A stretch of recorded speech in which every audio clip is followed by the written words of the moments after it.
Tuh, Dede Catur, Fikri, Anata, fakultas, ya kan sih.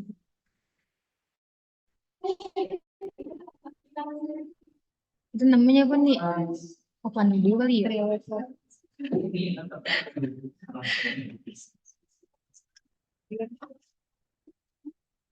Ini namanya kita apa nih username-nya? Jadi satu device nggak ini, Nan? Iya, aku nggak mau join kok.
Gini,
$350 per tahun, kan karena tergantung kuat sama juga untuk pembangunan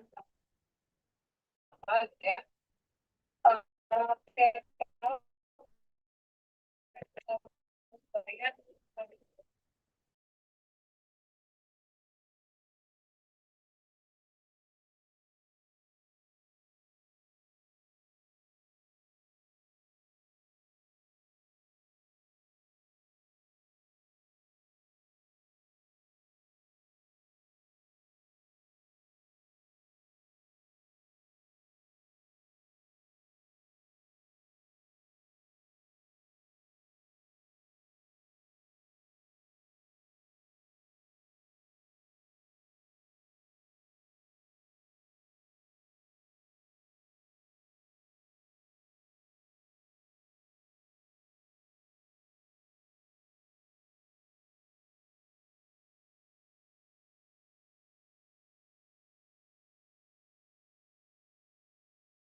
Good morning, ladies and gentlemen.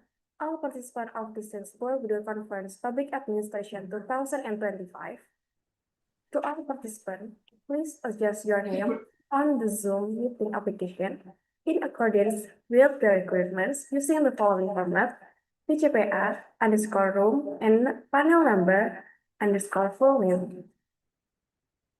Selamat pagi Bapak Ibu, rekan-rekan peserta Borobudur Conference Public Administration yang ke-6 tahun 2025. Kepada seluruh peserta, mohon untuk menyesuaikan nama pada aplikasi Zoom Meeting sesuai dengan ketentuan, yaitu dengan format BCPA underscore room nomor panel underscore nama lengkap.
Sampai sambilnya mahasiswa. Hah?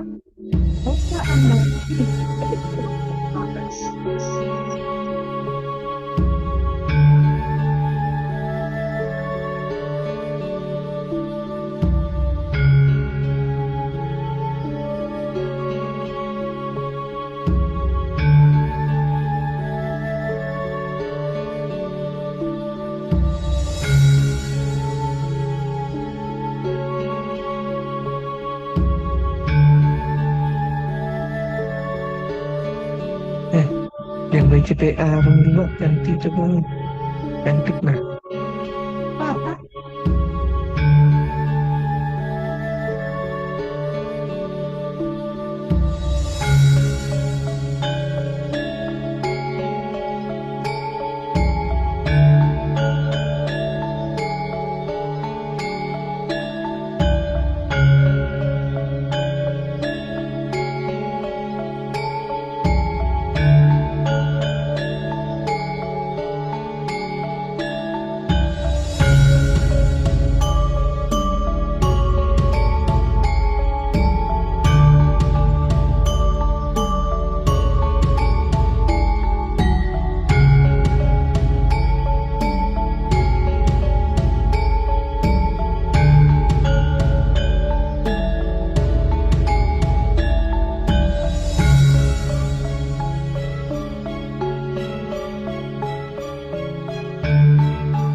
Kurang satu, kurang satu.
Ini dia memang terpisah dia.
Once again, we kindly request our participants to ensure that your Zoom acronyms are correct.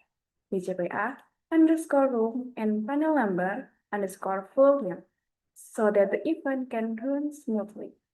Sekali lagi, kami mohon seluruh peserta dapat memastikan penamaan akun Zoom telah sesuai dengan format BCPA underscore room nomor panel underscore nama lengkap agar proses kegiatan dapat berlangsung dengan tertib.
Ladies and gentlemen, welcome to the 6th Borobudur Conference Public Administration 2025.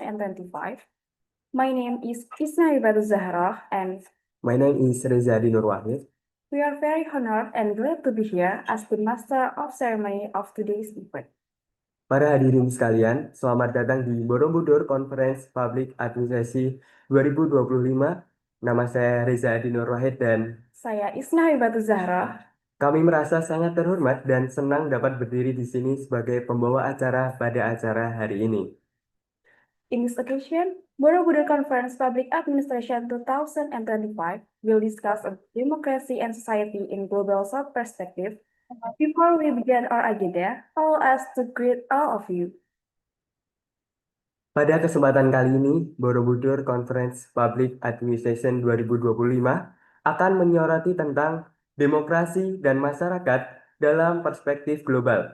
Sebelum kita memulai agenda hari ini, izinkanlah kami menyapa hadirin sekalian. Assalamualaikum warahmatullahi wabarakatuh.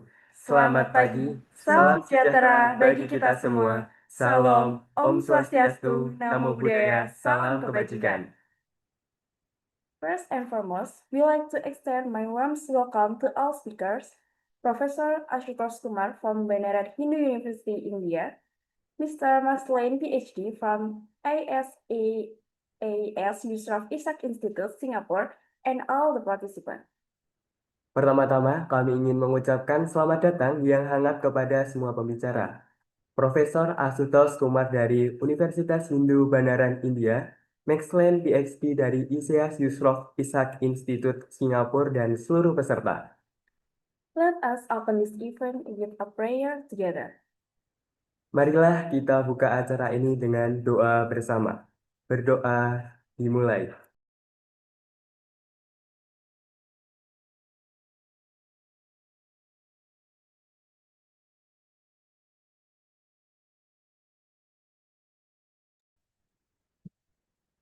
Prayer is finished. Berdoa selesai. Next, singing the Indonesian National Anthem, Indonesia Raya, and the Tidar University Anthem. Selanjutnya, menyanyikan lagu kebangsaan Indonesia Raya dan himne Universitas Tidar.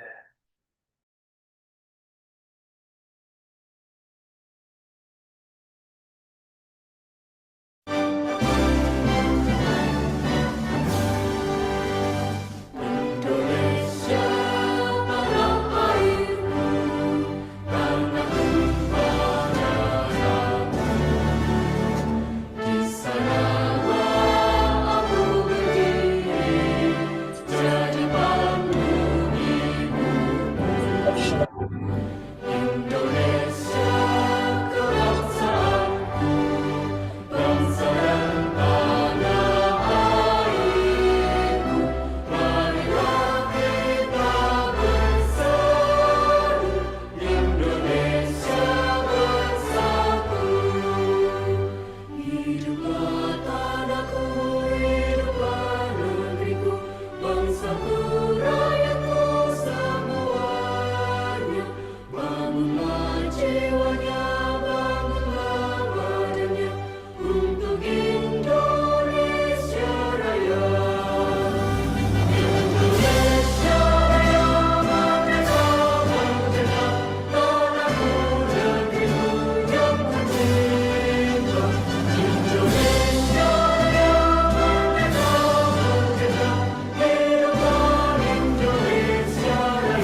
Engkau ciptakan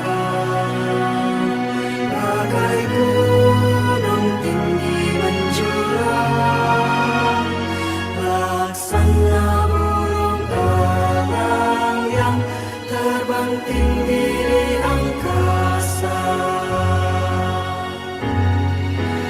Universitas Tidar, pusat ilmu dan budaya, untuk belajar dan mencipta tanda kemandirian bangsa. Wujudkan insan cerdas dan berbudi mulia, mengabdi kepada negara tercinta. Universitas Tidar, pusat ilmu dan budaya, untuk belajar dan mencipta tanda kemandirian bangsa. Wujudkan insan cerdas dan berbudi mulia, mengabdi kepada negara tercinta Indonesia.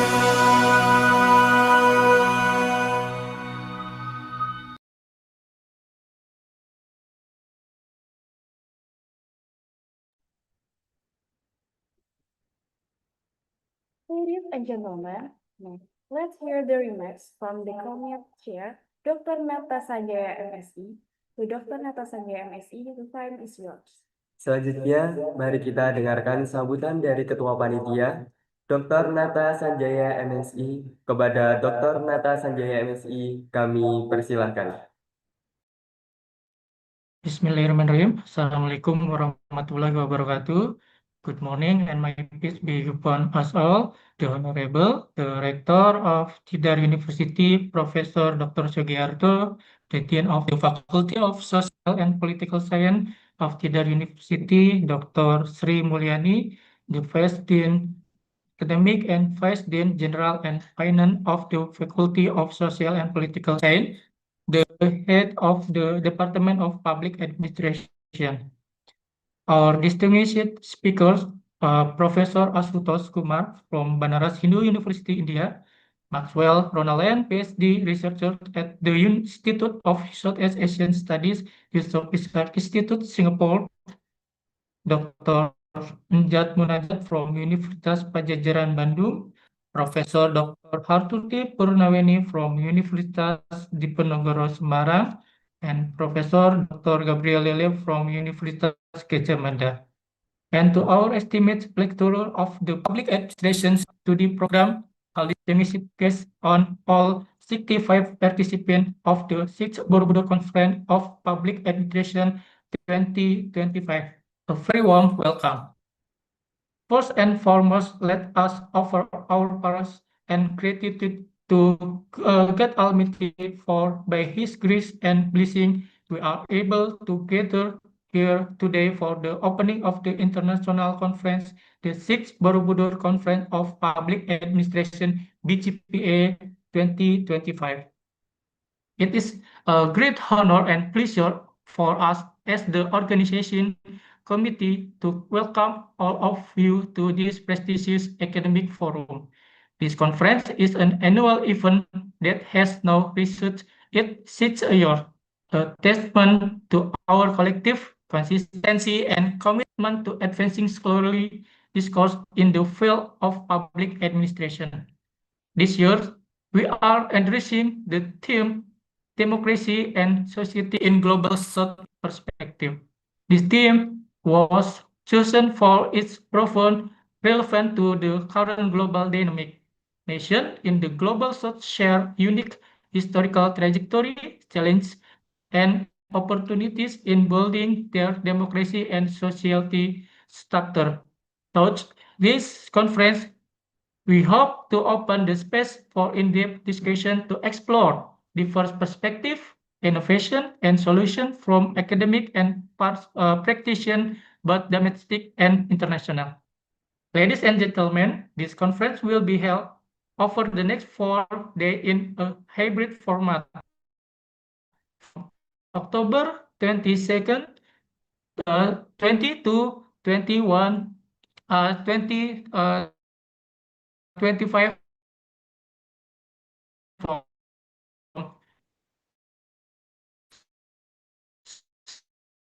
subsequently from October 2022nd to 2020 at a very special occasion, Balkondes Kembang Limus Borobudur Magelang.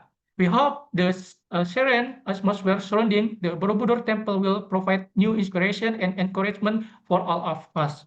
This event will not be possible without the presence of our expert speaker. Therefore, we extend our deepest gratitude to Professor Ashutosh Kumar, Maxwell Ronald Land, PhD, Dr. Anjat Munajat, Professor Dr. Hartuti Purnaweni, and Professor Dr. Gabriel Lele for graciously dedicating their time to share their knowledge and insight with us. We also extend a warm welcome to all 65 participants who have joined us. Your enthusiasm is your energy. May this forum serve as a productive platform for exchanging ideas, expanding network, and generating brilliant thoughts. Finally, as the chair of the committee, on behalf of all of my colleagues, I would like to express our gratitude for the support from all parties, especially the leadership of Tidar University and the Faculty of Social and Political Science. We also apologize for any shortcoming in the organization of this event. May this conference proceed smoothly and bring significant benefit to the advance of science and the progress of society. With all due respect, we would now like to invite the Rector of Universitas Tidar, Professor Dr. Sugiarto, to deliver his remarks and to officially open the 6th Borobudur Conference of Public Administration 2025. Thank you for your attention. Wassalamualaikum warahmatullahi wabarakatuh.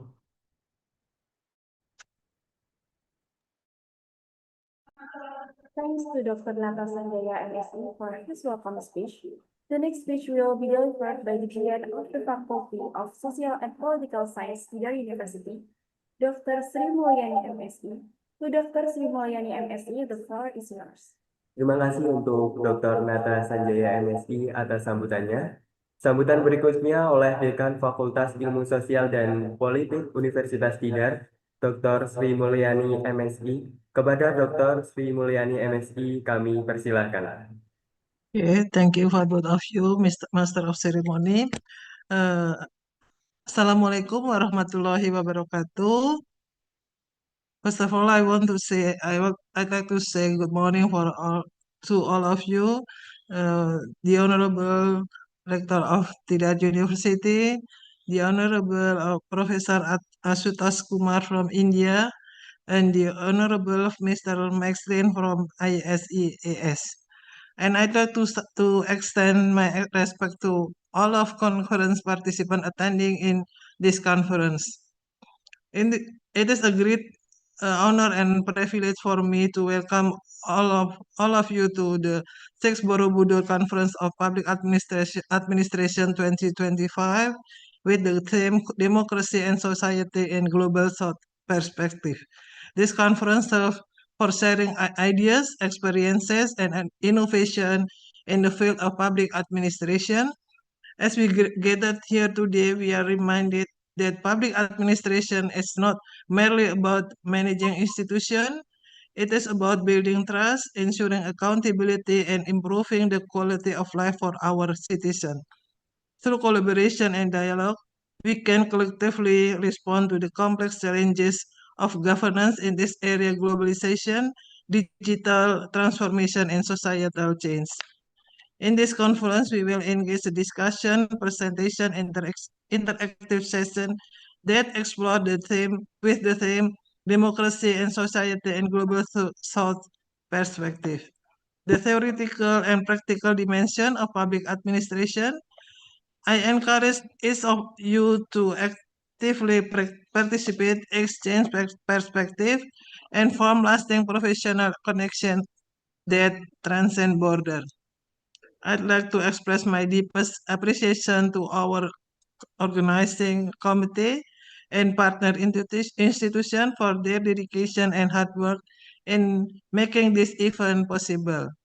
Once again, welcome to the International Conference in Public Administration 2025. May this conference be an enriching and inspiring experience for all of us.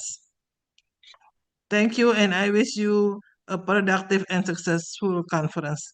Wassalamualaikum warahmatullahi wabarakatuh.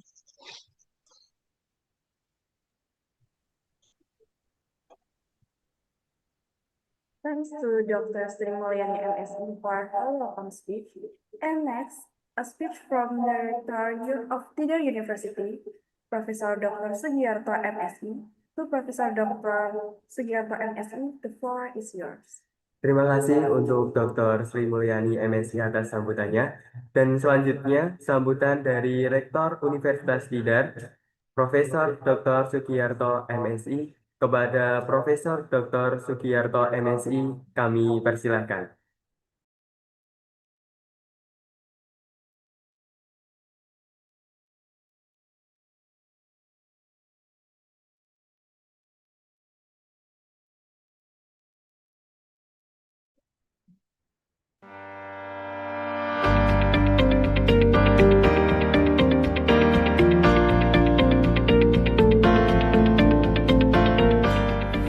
Assalamualaikum warahmatullahi wabarakatuh.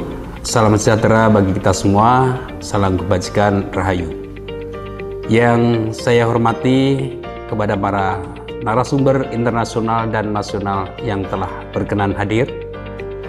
Satu, Profesor Asutos Kumar dari Banaras Hindu University India. Dua, Max Len PhD dari Isyas Yusof Ishak Institute Singapura, Prof. Gabriel Lely dari Universitas Gajah Mada, Prof. Dr. Hartuti Purwaneni dari Universitas Diponegoro, dan Dr. Enjat Munajat dari Universitas Pajajaran. Kami menyampaikan penghargaan dan apresiasi yang setinggi-tingginya atas kesediaan Bapak dan Ibu untuk berbagi pengetahuan, pandangan, serta hasil penelitian dalam forum ilmiah ini. Atas nama Universitas Tidar, saya menyampaikan selamat datang kepada seluruh peserta The Sixth Borobudur Conference on Public Administration atau BCPA. Konferensi ini merupakan kegiatan ilmiah tahunan yang diselenggarakan oleh jurusan Ilmu Administrasi Negara Fakultas Ilmu Sosial dan Ilmu Politik. Pada tahun ini, BCPA mengusung tema Democracy and Society in Global South Perspective. Tema ini sangat relevan dengan kondisi global saat ini, di mana demokrasi, tata kelola pemerintahan, dan peran masyarakat sipil di negara-negara Global South Tengah menghadapi tantangan yang dinamis sekaligus membuka peluang besar bagi lahirnya inovasi kebijakan dan praktek pemerintahan yang lebih partisipatif serta inklusif. Kemudian, saya juga mengapresiasi kepada semua pihak yang telah menyelenggarakan kegiatan dengan sangat menarik, di mana konferensi ini berlangsung selama 4 hari, yang terdiri dari 2 hari kegiatan secara daring dan 2 hari kegiatan secara luring, bertempat di Balkondes Kembang Limus Borobudur Magelang. Lokasi ini dipilih tidak hanya karena keindahan alam dan nilai budayanya, tetapi juga sebagai simbol keterbukaan, kolaborasi, dan semangat kebersamaan dalam menggali serta membagikan pengetahuan. Kami berharap kegiatan ini dapat menjadi wadah akademik yang produktif, memperkuat jejaring ilmiah antar peneliti, serta mendorong pertukaran gagasan lintas disiplin dan lintas negara. Saya menyampaikan terima kasih kepada seluruh panitia penyelenggara atas kerja kerasnya, kepada para narasumber atas kontribusi ilmiahnya, serta kepada seluruh peserta atas partisipasi aktif dalam konferensi ini.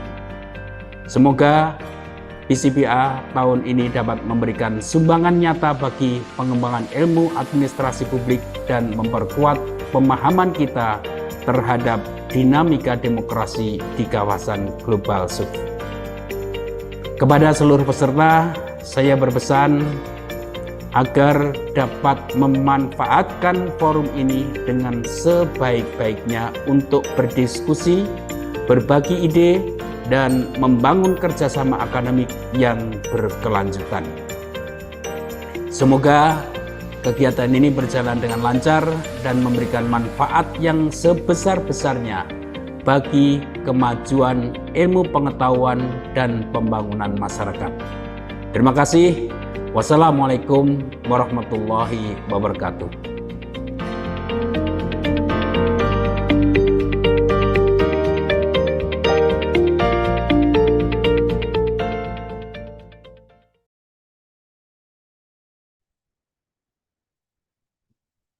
We will now process to keynote speaker session 1 and 2 by Mr. Professor Ashutosh Kumar and Mr. Max Lane, PhD, which will be moderated by Mr. Bonifacius Indogal Padena, SSMA.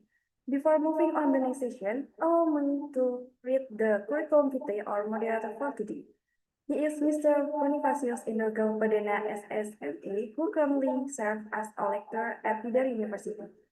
As has experience in expert panels Aliansi Jurnalis Indonesia AJI and Google News Initiative, Academic Tutor Faculty of Law, Social and Political Science, Universitas Terbuka, Assistant Professor Department of Public Administration, Faculty of Social and Political Science, Universitas Tidar, and others. In addition, he is also active as a book reviewer, developing Indonesia circular economy lesson indicator and path forward, PIC for the first Borobudur Conference, Public Administration, and many others. With his extraordinary experience and dedication, he will undoubtedly guide today's discussion effectively. To Mr. Endo as moderator, please take the floor and the screen. Untuk Pak Endo selaku moderator, kami silahkan. Oh, okay, thank you for the master ceremony. Okay, good morning, everyone. Welcome to the 6th Borobudur Conference on Public Administration. It's great pleasure to moderate this online session titled Democracy and Society in Global South Perspective. Even though we are meeting virtually, this gathering reflects the very spirit of global collaboration, bringing together voices from across Global South to rethink democracy, participation, and justice in our changing world. The Global South, as we know, has been a dynamic side of democratic practice, which is complex, contested, and deeply rooted in social struggle. Our discussion today will explore how democracy is evolving in these diverse contexts. We're truly honored to have two distinguished speakers who have spent their careers studying and also engaging with these questions in both academic and practical ways.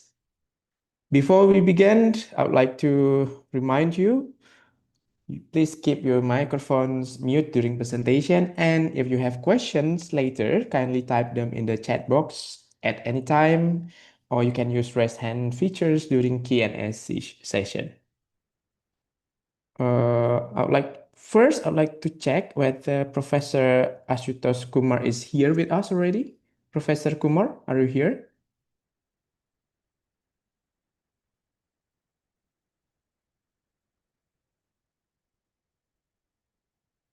All right, then, if not, then we start with Dr. Max Lane. Are you here, Dr. Max Lane, with us? Yes, I've seen you there. Yes, I am here. Yeah, it's great to see you. Allow me to read your short CV first before I let you take the screen, Dr. Smecklands. It is Okay. fine. All right then. Okay, let me introduce Dr. Maxland. It is an honor to introduce Dr. Maxland. Dr. Bapak Maxland, may I call you that? Yes, boleh. Bapak Maxland is a writer, translator, and political analyst, well known internationally for translating Pramudia Anantatur's Buru's Quartet, which profoundly shaped global understanding of Indonesia and political cultural struggles. He holds a PhD in politics and history from the University of Wollongong and is currently a visiting senior fellow at the Isyas Yusof Ishak Institute in Singapore. He has also been affiliated with leading universities such as University of Sydney, Victoria University in Melbourne, Gajah Mada University in Yogyakarta. Bapak Lane's recent works include Indonesia Out of Exile, How Pramudia's Buru Quartet Killed a Dictatorship, published in 2022 by Penguin Random House, and Continuity and Change After Indonesia Reforms, ISIAS, published by ISIAS in 2019. His scholarship and activism focused on democracy, class politics, and cultural resistance in Indonesia and across Global South.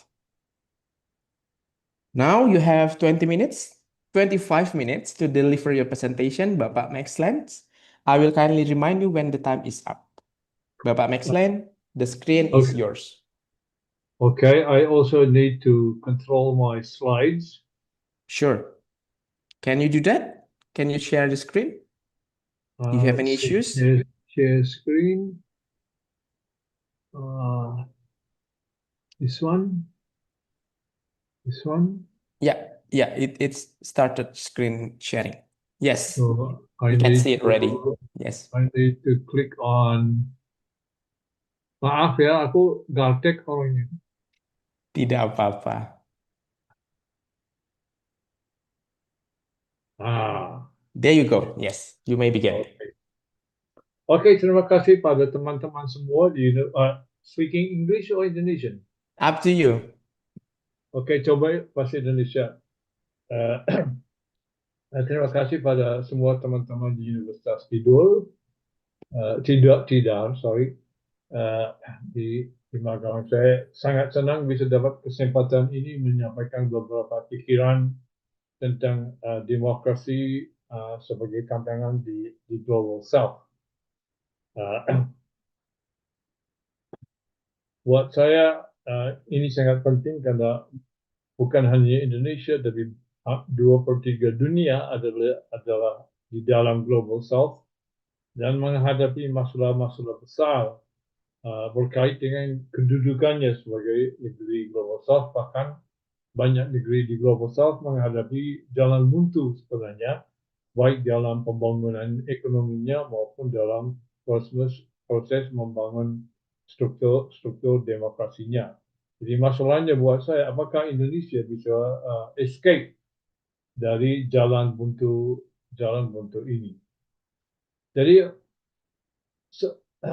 kita juga harus punya definisi atau pengertian apa yang jadi ciri khas daripada negeri-negeri Global South yang di mana tinggal 2/3 bahkan mungkin 3/4 dari jumlah penduduk di dunia ini. Saya kira salah satu kunci daripada bisa menjawab pertanyaan ini adalah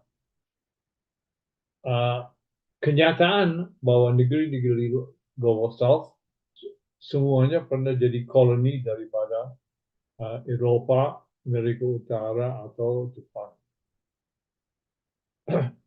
Jadi kolonialisme adalah faktor sangat penting dalam sejarah perkembangan semua negeri Global South.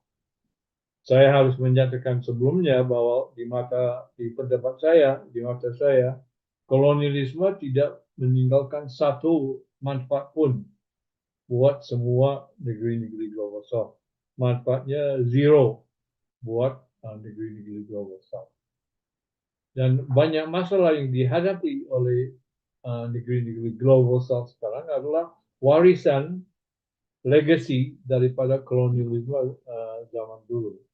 frustrasi zaman sekarang yang dihadapi masyarakat global South, diskusi-diskusi di antara kaum muda yang semakin terpicu berpikir radikal,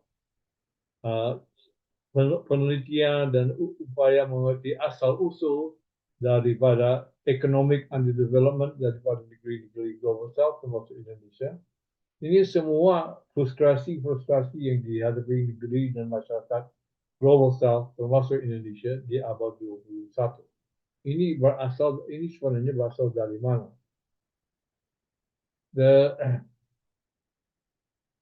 I think pertama yang harus diingat adalah bahwa kalau kita bertanya kolonialisme meninggalkan apa buat Indonesia dan negara global South lain untuk kemudian supaya Indonesia bisa kemudian membangun, jawabannya adalah bahwa kira-kira kolonialisme tidak meninggalkan apa-apa buat Indonesia.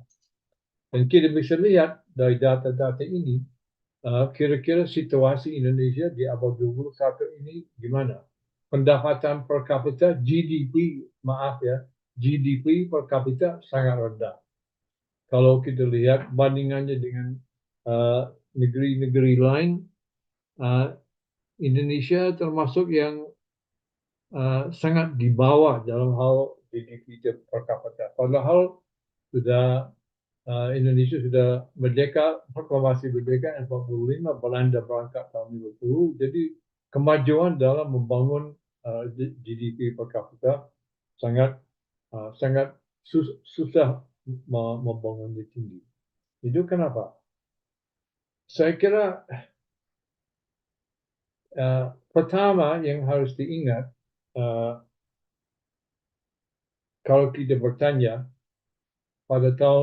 kita harus bayangkan pada tahun 1950 Belanda pulang, militer Belanda pulang, kaum administrator Belanda pulang, meskipun kaum pengusaha Belanda belum pulang.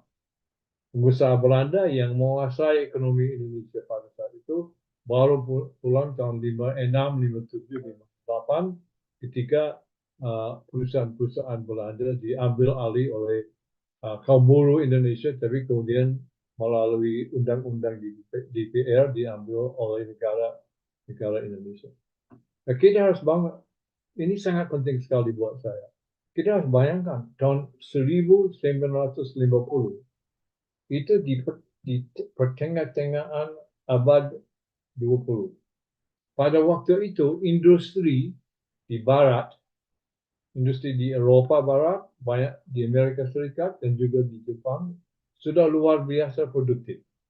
Kamu bayangkan saja pada Perang Dunia Kedua, hasil industri Eropa, Jerman misalnya, Inggris, hasil industri Amerika, Jepang, untuk melayani kebutuhan Perang Dunia Kedua itu sudah gila.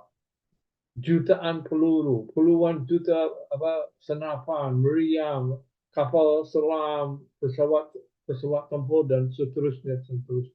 Padahal di Indonesia pada saat itu, bahkan di Indonesia pada tahun 1939 di bawah Belanda tidak ada satu pabrik. Tidak ada satu. Ya, ada yang agak primitif untuk menggiling tebu dan daun tembakau.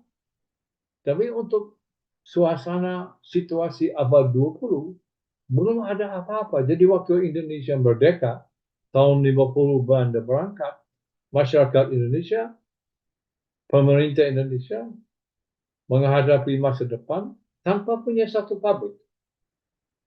Bahkan di bawah Belanda tidak bangun, Belanda bangun sangat sedikit sekolah. Pada waktu Jepang masuk Indonesia, hanya 5% anak Indonesia sekolah. Satu universitas lengkap tidak ada, hanya setengah fakultas ini, setengah fakultas sana. Bagaimana Indonesia bisa kejar negeri-negeri barat yang sudah menjajah dunia 300 tahun, menghisap kekayaannya? Bagaimana Indonesia bisa kejar? Sudah dalam keadaan susah sekali. Dan situasi itu yang juga dihadapi Indonesia tahun 50-an, terus 50 sampai 65 ada pertarungan ini mau berkembang ke arah mana. Terus tahun 65 sampai 2025 pertama di bawah Orde Baru, kemudian di zaman reformasi. Selama itu pun tidak ada strategi pembangunan ekonomi yang mau membangun kekuatan produktif. Ini sangat penting bisa dihayati.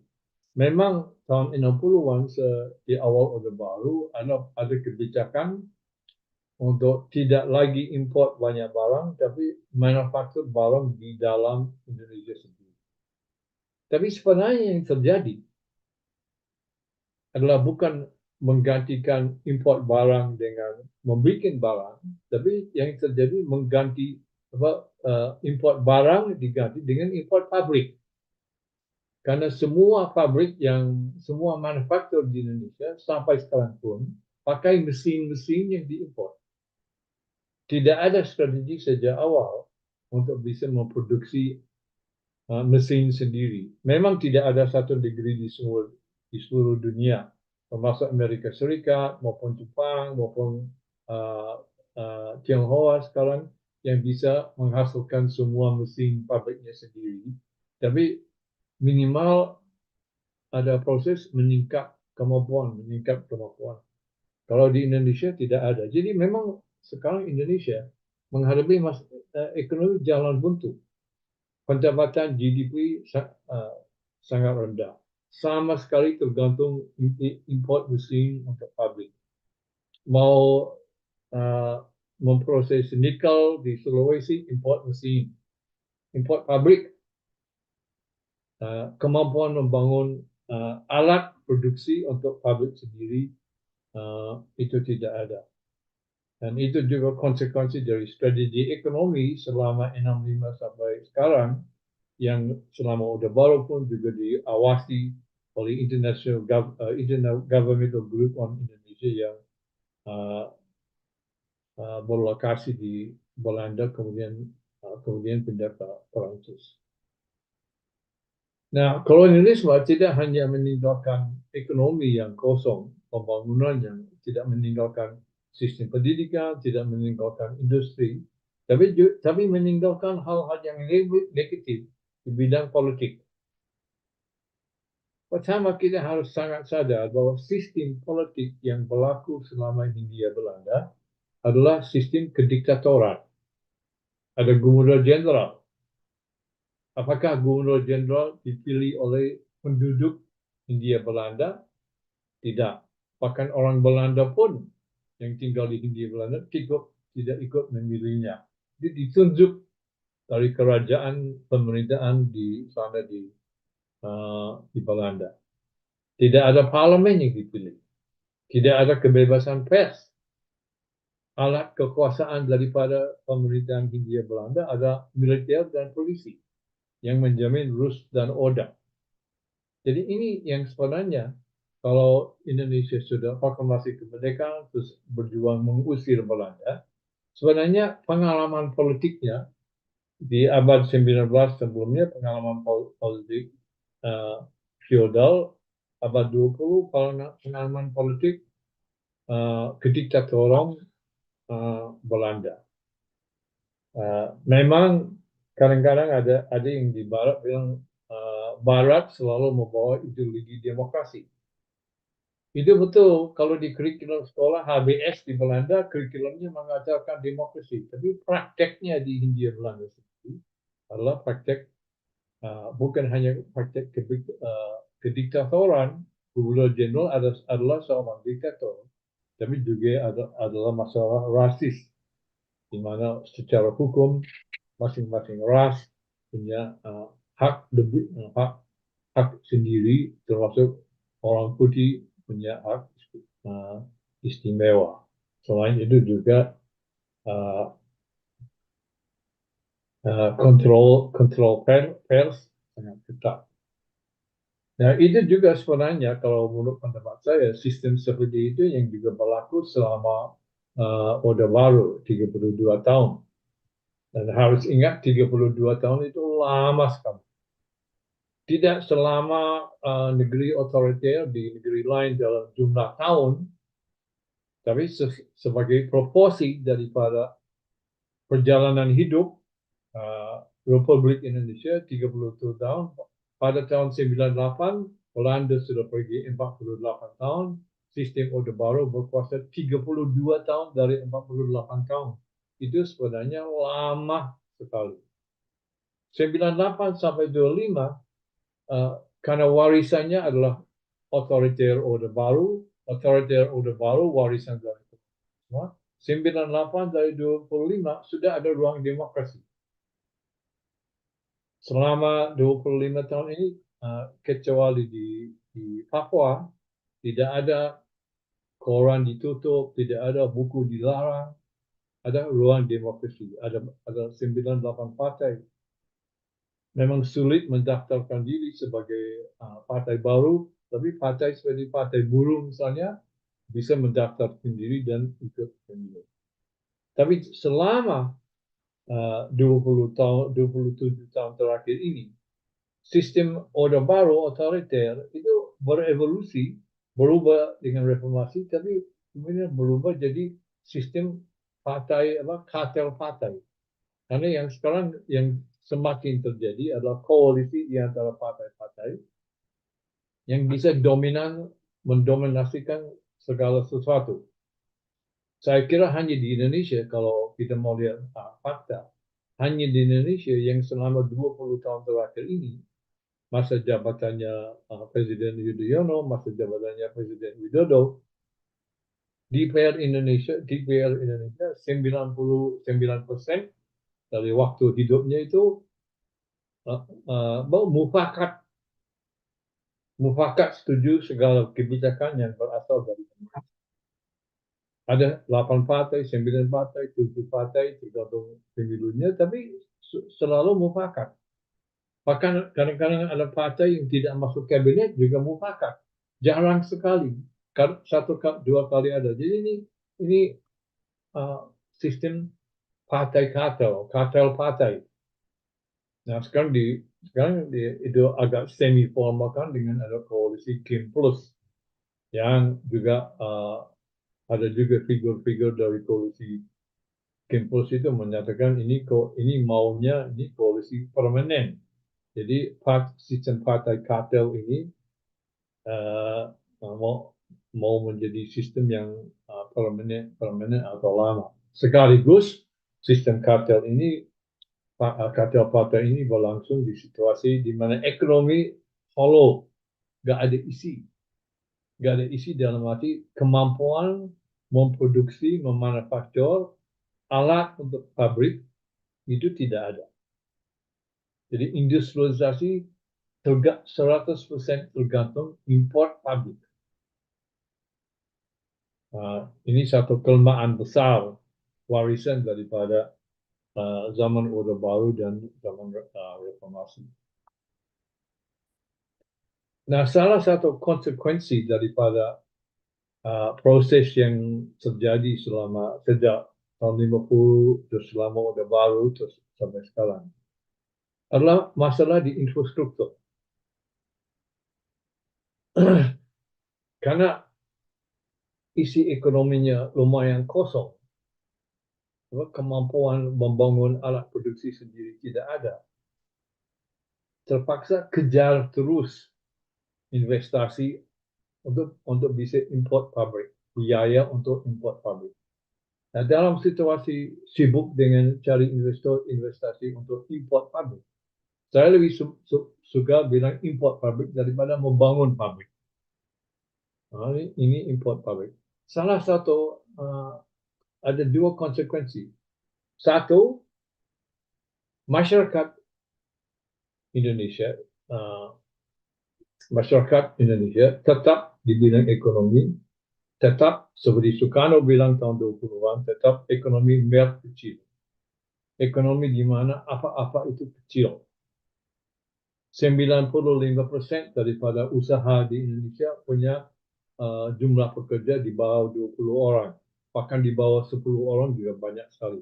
Bahkan yang kerja serabutan masuk keluar dari upaya itu banyak.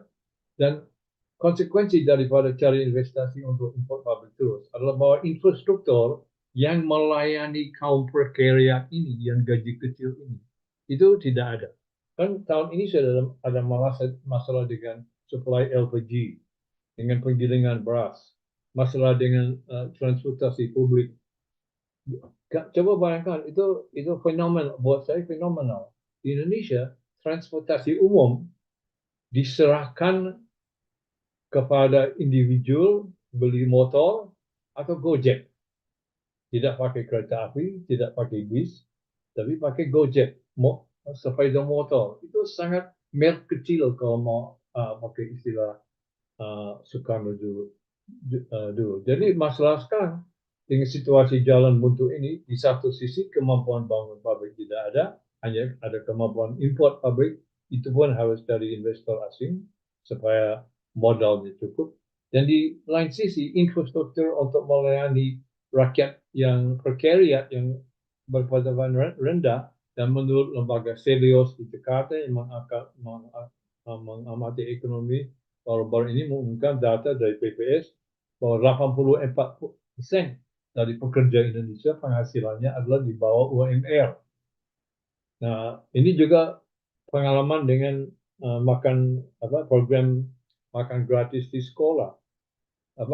Mau melayani puluhan jutaan orang, tapi infrastruktur yang melayani rakyat berpenghasilan rendah, mayoritas penduduk 185 juta orang dewasa Indonesia punya penghasilan sangat rendah.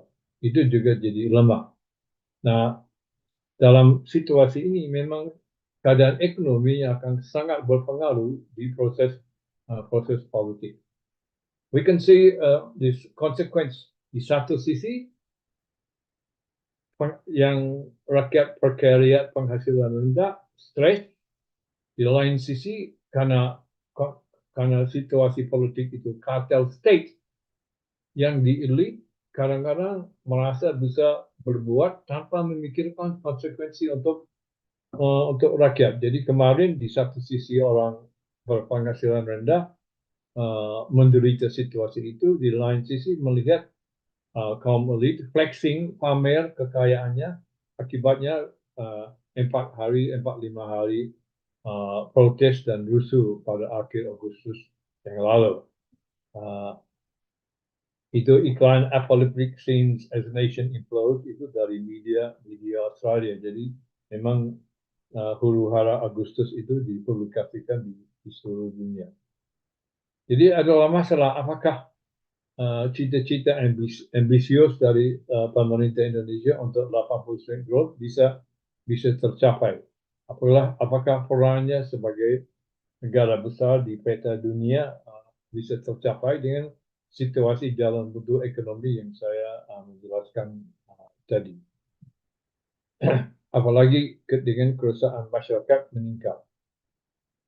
Demonstrasi sopir Gojek, masalah LPG gas yang lalu, terus tetap dalam situasi di mana karena kemampuan membangun pabrik tidak ada, sangat susah untuk mendapat satu untuk dapat investasi yang cukup. Kedua, kalau sudah investasi hasilnya juga tidak memadai. Sehingga suasana di awal tahun melahirkan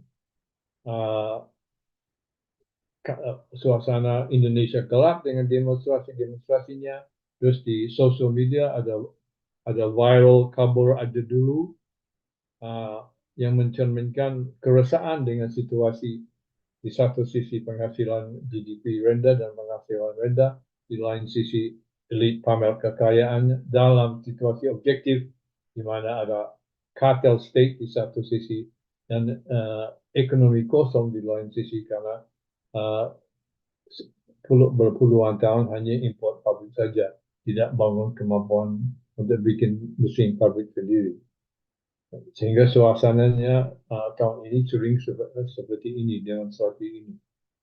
Dengan tuntutan-tuntutan yang semuanya tuntutan adalah sebenarnya penuntutan untuk lebih keadilan sosial, dan untuk reformasi politik dan ekonomi.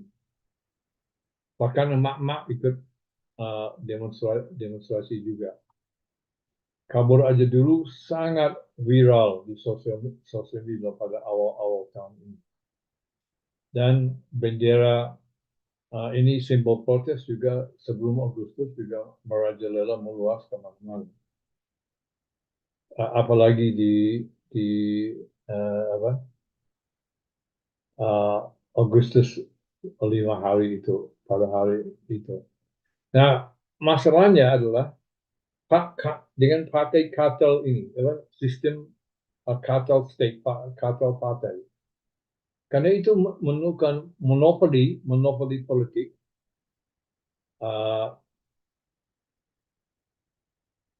yang melahirkan rasa psikologi impunitas, dan seolah-olah publik tidak ada.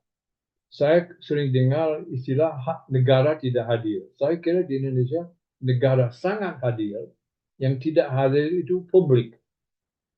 Nah, itu konsekuensi daripada 32 tahun otoriter Orde Baru dan 25 tahun berevolusi sistem kartel partai. Jadi pertanyaannya buat saya, dan saya sering menulis tentang ini untuk ISIAS di Singapura, apakah keresahan yang ada di masyarakat, kritik-kritik yang ada di masyarakat yang muncul melalui kaum intelektual di universitas atau NGO, apakah bisa berkembang tidak hanya kritik dari luar sistem, tapi apakah bisa mulai hadir di sistem politik itu sendiri? Partai buruh adalah satu fenomena. Saya kira tidak akan memenuhi peran atau fungsi itu, tapi satu fenomena yang menunjukkan dinamika ke arah itu ada. Ada partai hijau yang akan memajukan caleg-caleg untuk kepala desa, tapi belum untuk DPR. Ada macam-macam koalisi aktivis NGO, masyarakat sipil yang juga belum bisa nerobos masuk ke sistem elektoral misalnya. Ada PDIP perjuangan, yang dimana di dalamnya kita selalu bisa memperhatikan ada debat internal di PDIP, apakah jadi partai pendukung pemerintah sedikit kritis atau menjadi partai yang memang partai oposisi. Tapi kalau jadi partai oposisi, basis oposisinya apa? Saya lihat ini suatu ketegangan penting di sistem politik Indonesia. Apakah sistem partai kartel partai akan terus dominan, atau akan muncul partai-partai dengan suara-suara yang alternatif, sehingga sistem demokrasi Indonesia akan punya lebih banyak pilihan-pilihan untuk menghadapi jalan buntu legasi warisan daripada kolonialisme yang dihadapi oleh seluruh negeri-negeri global South. So, the cartel state, aku kira ini sebenarnya bisa disebut the cartel state, karena itu melahirkan rasa impunitas yang tercermin di fenomena flexing. Itu sangat memperlah kredibilitas elit, tapi meskipun kredibilitasnya elit tambah mengecil, tambah lemah, kartel itu sendiri tetap ada. Nah, ini buat saya ini adalah masalah mengisi ruang demokrasi yang ada dengan lebih banyak pilihan, terutama lebih banyak pilihan dalam bagaimana strateginya menghadapi warisan kolonialisme yang sampai sekarang pun menjebak Indonesia dalam jalan buntu. Saya kira saya akan selesai dengan pertanyaan itu. Terima kasih.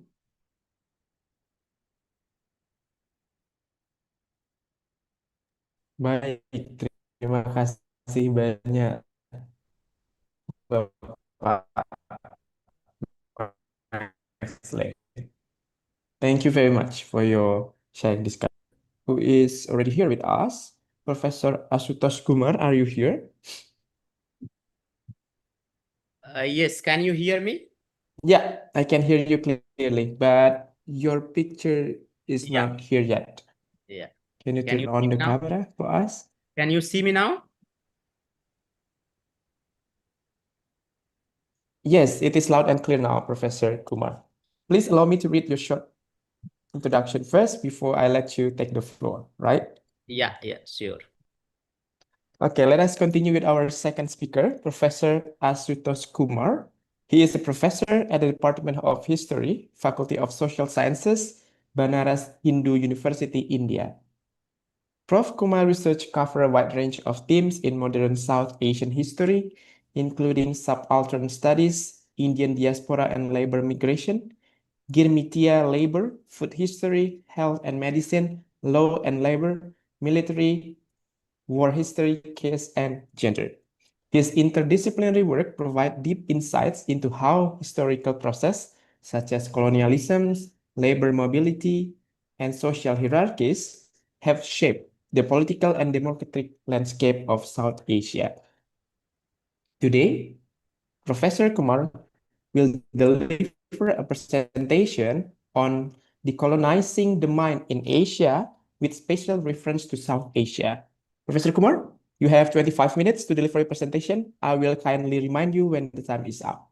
Now, the floor is yours. Yeah. Thank you very much, organizers of the 6th Borobudur Conference on Public Administration. Thank you very much for inviting me to this online conference. I'm really grateful to all of you. So today I'll speak on decolonizing the mind in Asia with a special reference to South Asia. As you know that the publication of the Gung Wat Yung's Decolonizing the Mind, which was very much in African context, Asian scholars have likewise advocated for the thinking and writing based on the indigenous knowledge system, rather than adhering to the colonial methods. In the realm of historical writings or political ideas, South Asian scholars have been cautioned that prevailing methods observed in our curriculum or scholarly work remain heavily shaped by the colonial ideologies and influences.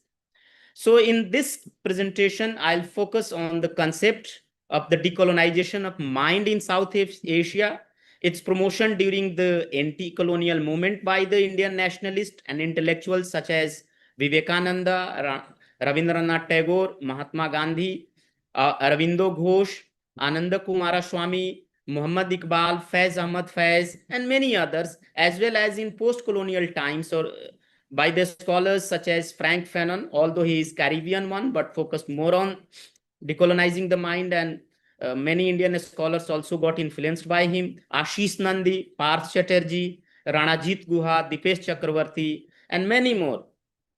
So, as you know that the concept was most widely, articulated or famously articulated by Ngung Wa Thiong in African context, when he argued that the colonialism in Asia or anywhere colonized the mind by privileging European languages, values, and epistemologies. In South Asia, similar process unfolded through the English education, colonial historiography, and imported social sciences. So, if you look to the the colonization in India and the colonial rule, then what we find that the colonial rule in Asia was not only political, but it was also epistemic. It shaped how people can understand their past and society as well as their identity. So the first instance which we can see was the Macaulay Minute, which we trace the how colonialism impacted in terms of our Indians understanding their language, their culture. In 1835, Thomas Macaulay, he was a colonial administrator. He came up with the minutes, and in which he advocated for the English education for Indians. So that Macaulay minutes was for the first time he tried in that. I mean, if you go through the minutes, it's a 38 pages minutes. In that minutes, what we find that he tried to marginalize the Indian languages, and he focused more on the English education. So that was the first step, which what we find that the colonial government or the East India Company government, because until 1857 or 1508, East India Company was ruling over India, and he was one of the official in the East India Company. So he came up with the minutes and argued that the Indians need English education because the language which they spoke, that language is uncivilized, etc., etc. Right. So he tried to marginalize the Indian vernacular, in fact, even knowledge system, the indigenous knowledge system, which we called it. Apart from Macaulay, what we find that the many other scholars or the administrators who started writing on India, for instance, William Jones, Elphinstone, and many others, or Max Muller, they again, what they did, that many of them, they didn't visit India, but they wrote on India, and many those who came to India, they visited, and they did a very false kind of the ethnography and came up with their books. So in those books, they again, focused more biased history. For instance, they categorize Indians in terms of Hindu rule, Muslim rule, and now Christian rule, something like that. Apart from that, they also, if you go through their writings and work, they categorize Indians in terms of caste, and then the rigid category of the caste, in which they said that these people are uneducated, uncivilized, they don't know what is called administration. So in that way, they try to legitimize their rule as well as enforce their own thinking on Indians or on South Asian, because at that time, Pakistan, Bangladesh, all was part of India.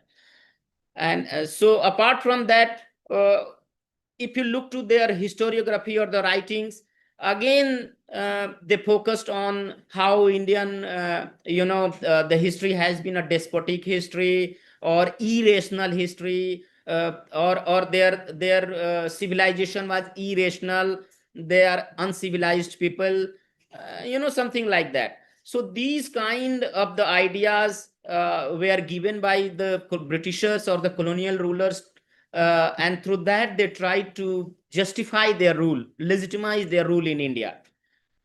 What we find that although they given all these ideas until the 19th century, these ideas were really very much in the practice, in their curriculum, in the initial curriculum, in the schools which they started in 19th century. Under the East India Company, and later after 1858, when British Crown directly started ruling over us on the South Asia, again their curriculum was very much associated with all these ideas. So whatever the knowledge we were getting, it was very much a colonized knowledge, right? And many scholars have focused on that. So in that way, what we find that the colonism in South Asia produced a knowledge hierarchy, and in which it privileging the Western rationality, science, modernity over the South Asian indigenous epistemologies. What we find that although they were giving their idea in 19th century, shaping a new kind of mind in Asia, in South Asia, our many Indian thinkers or leaders, they criticize all these kind of the writings. So for instance, if you look to the 19th century socio-religious movement, many leaders, thinkers, and reformers who participated in socio-religious movement, they focused more on these kind of the knowledge production and intervention in Indian indigenous knowledge system by the British, for instance, by the Britishers. For instance, Swami Vivekananda or Rabindranath Tagore and Gandhi as well later. What we find that they focused more on that how India was a spiritual and civilizational country, and they given lots of the evidences, references, and said that the India, the idea which West is giving is kind of the materialistic idea, and India has a very philosophical and a spiritual rich philosophical and spiritual traditions, and our traditions are far better than the Western materialistic traditions. So if you go through the Vivekananda writings and speeches on the Indian religion, on Hinduism, his idea was to show that how Indian religion and spirituality, more of the religion spirituality, was far better than Western spiritualities. So he given up the idea of the how, for instance, Tagore and Vivekananda and many how the idea of the Vasudhaiva Kutumbakam from the Vedic texts. So how Indian spirituality or Indian religiosity and society believes in the global village, all society as one, rather than dividing into the various society, culture, and civilizations. So apart from that, when Gandhi entered into the Indian national anti-colonial protest, he also came up with the various writings and speeches. For instance, if you look the Hind Swaraj written by Gandhi in 1909, in that text he was very critical to the Western education or the Western ideas or the Western materialism. So that text, many scholars and we believe that text was a kind of the early text of decolonizing the mind, in which he argues that the true freedom means rejecting the imitation of Western civilization. That the idea which he given in the Hind Swaraj of his 1909 book. He said that how he got this idea to write because he has visited England and understood the European societies. So through that he understood that how the British or the Western education or the Western ideas are the more materialistic and not spiritual, which India had. And he given a meaning of freedom in a very different way, saying that the true freedom means rejecting or imitation, rejecting the Western civilization and rediscovering the indigenous Indian ethical and social system, or the South Asian ethical and social system. Apart from Gandhi, if you look to the Aurobindo Ghosh writings and Ananda Kumaraswamy, they also defended the Indian philosophy or the philosophical traditions, and they believe that it was one of the richest philosophical traditions in South Asia. And they also they argue that in all the way these Indian philosophical traditions were not less than the Western philosophical traditions or intellectual traditions. Only we need to rethink, rediscover these, because of the English education and all our curriculum or our understanding or intellectual capabilities are not exploring that, right? What we find that apart from the in Indian socio-religious reform movement, what we find that all sects started reforming from within.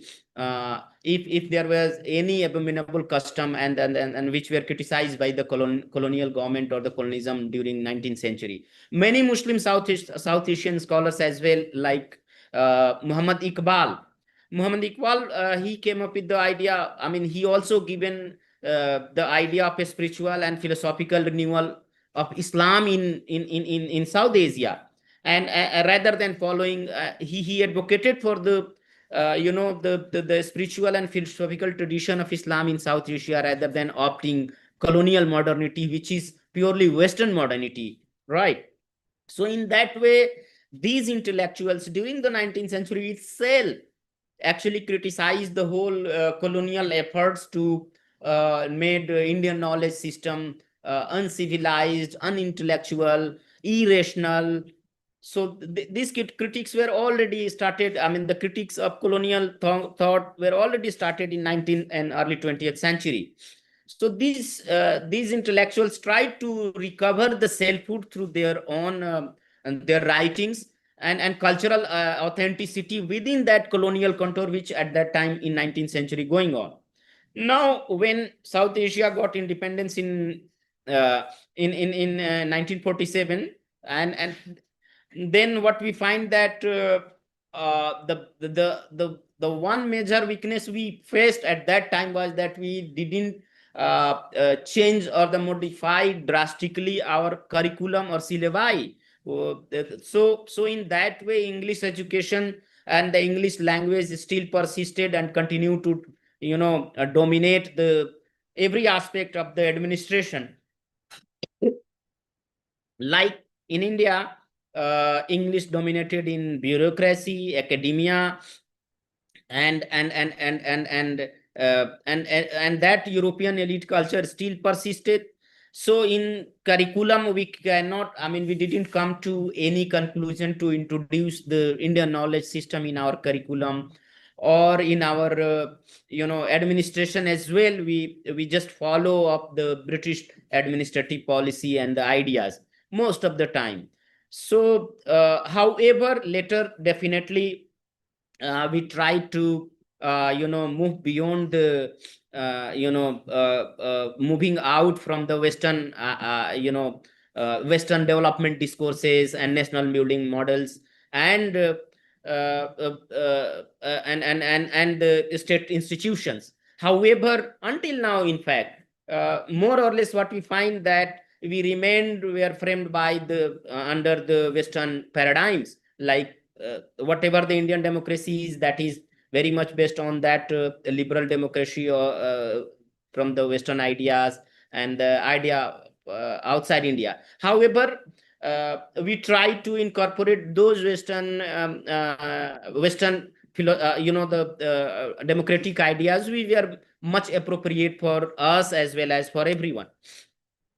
However, those scholars now, if you look to the writings of this post-colonial scholarship, for instance, the thinkers or the writers, what we find that the many writings came which advocated for the Indian knowledge system or advocated for going beyond or framing our own the curriculum or syllabi or the knowledge system by distancing the colonial legacy. So for instance, Frank Fanon, although he's not Indian but from the Caribbean, he actually influenced many South Asian thinkers or the writers to think in terms of decolonization of psyche and the culture or psychology in Indian context. So in that way, Ashish Nandi's he came up with a very nice book called The Intimate Enemy in 1983. And what he argued that the colonialism created a colonial consciousness that values the West and devalued the Indian indigenous identities. And that idea was very interesting, very important, which many scholars received it very well.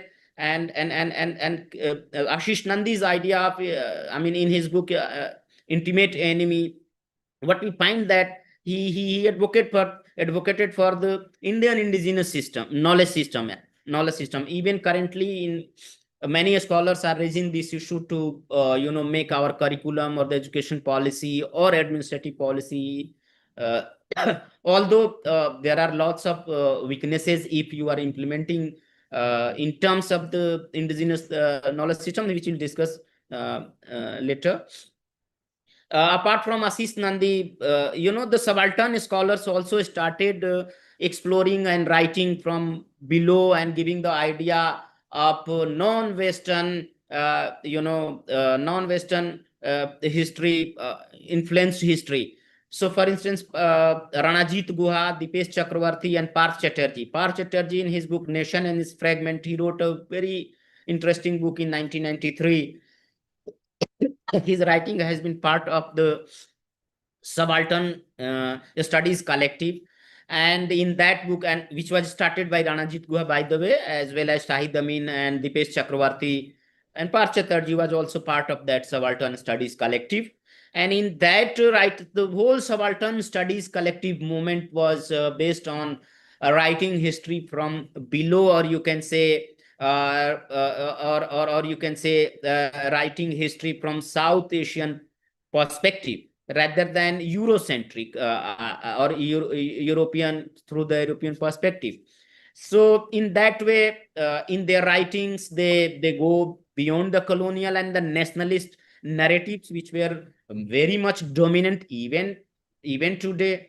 It has been, I mean, these they go beyond and the colonial and the nationalist narratives of the writing history or understanding politics, etc., and try to give the voices of voices from the below. So they discuss about the marginal people, women, tribes, as well as lower caste, and through that they try to enter into the South Asian history tradition, which should be right from below, looking to all these things and how colonialism has affected all these marginal communities, or the people of the the people who are at the margin of the society. The subaltern studies collective given a new dimension in colonizing the mind idea in South Asia, and their writings became very influential that the many scholars actually later followed. Similarly, if you go through the Dipesh Chakravarti writings, a very significant writing called Provincializing Europe. In 2000, he came up with a very interesting idea in in his book, The Provincializing Europe, and in that writing he also urged to decentering Europe as universal model of modernity. So many scholars nowadays, they are focusing on the alternative modernity, right? So influenced by the Dipesh Chakravarti writings on urging for the decentering the European modernity, or the European model of modernity, many scholars got influenced and started writing on alternative modernity, which is very much based on the South Asian indigenous knowledge traditions and their understanding of modernity, right? So apart from the the mainstream writings like history, political science, or public administration, or sociology, or social sciences, in the realm of literature and languages and culture as well, many scholars also started focusing on decolonizing the mind idea. So for instance, some literary scholars like Raja Rao, Mulk Raj Anand, R.K. Narayanan, they produce huge literature focusing more on idea of Indianness in their writing, and they discarded, or they urged to go beyond the Eurocentric narratives in literature, or the language, or the ideas, and through the ancient text, or through the various Indian pre-colonial texts, they try to rediscover the idea of new modernity, or the Indianness in terms of alternative modernity, right? And although their writings were definitely in English, but they tried to Indianized or South Asianized the Indian or the South Asian realities, or the social life, or the village life. They try to write from the perspective from marginals, and through that. Apart from that, what we find that in literary arena as well, the vernacular literary renaissance emerged all across country. Many writers started writing in their own Indian languages like Hindi, Bengali, Tamil, Urdu, Singhali. All these, in these languages, many new writings came, and they, became a form of cultural resistance against the Western education, Western writings, Western ideas on India.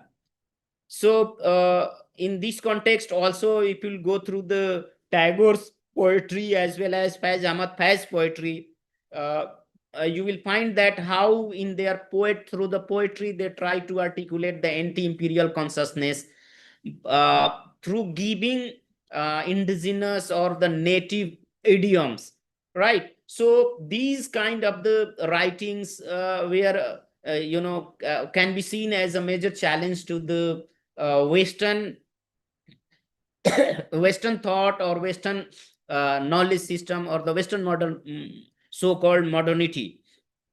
What we find that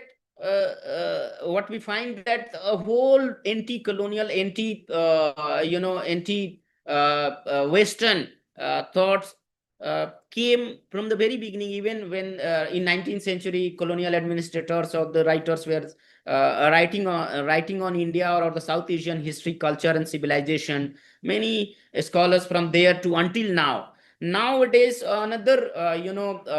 many scholars have entered into this decolonizing the mind debate in South Asian context, and they have urged, although there are two ideas emerging, that one scholarship is urging to opt the Indian knowledge system, and however those who are started critiquing for that in terms of decolonizing the mind, they have afraid of hearing the misunderstanding of the Indian indigenous knowledge system in terms of the Brahmanical knowledge system.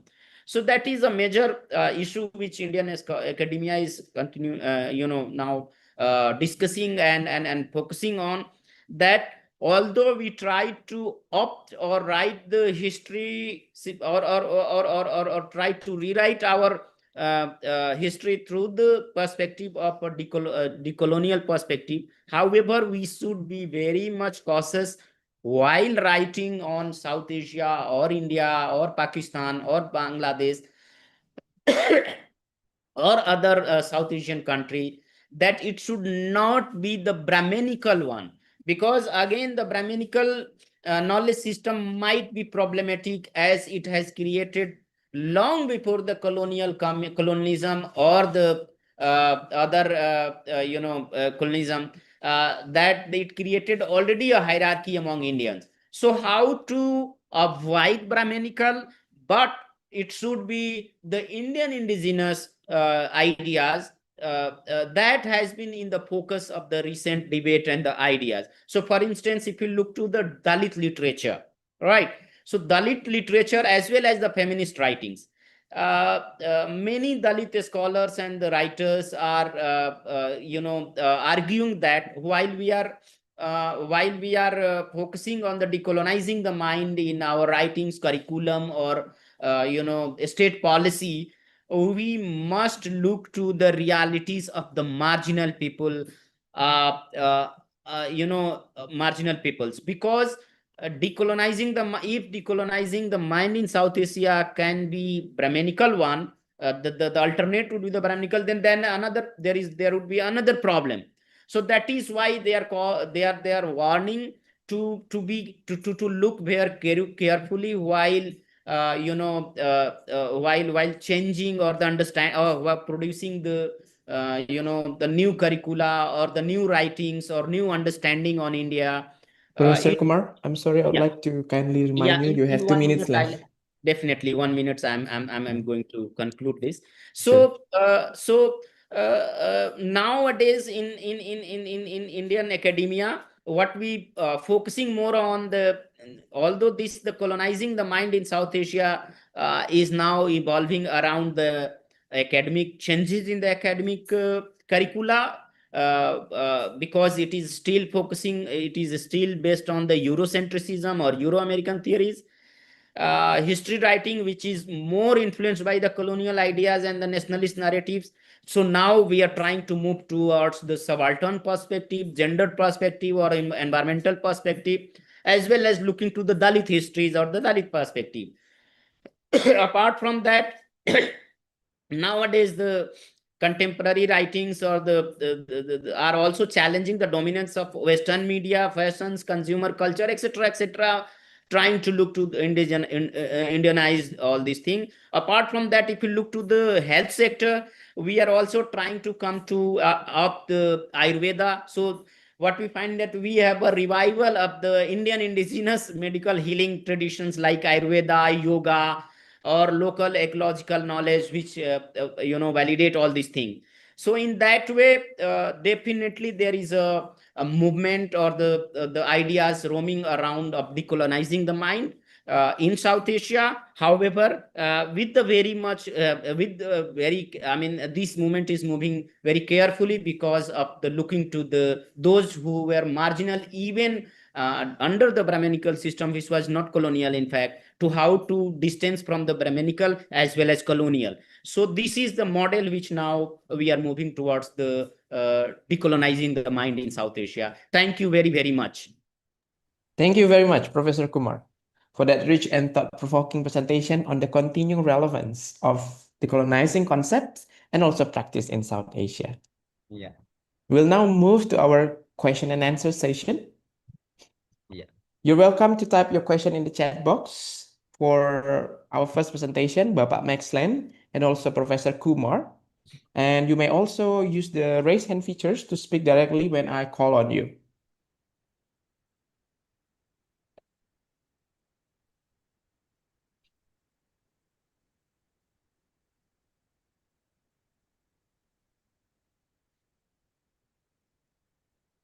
Okay, let me begin for the question from me. Yeah. To proper another question from the audience, right? The first question I would like to ask is for Dr. Maxland and then to Professor Kumar, or both of you can address the same questions. For Bapak Maxland, can you hear me? I can hear you, yes. Yeah, okay. The first question is, how do democratic institutions in the Global South adapt to rising populism and digital misinformations? What you thinking about this?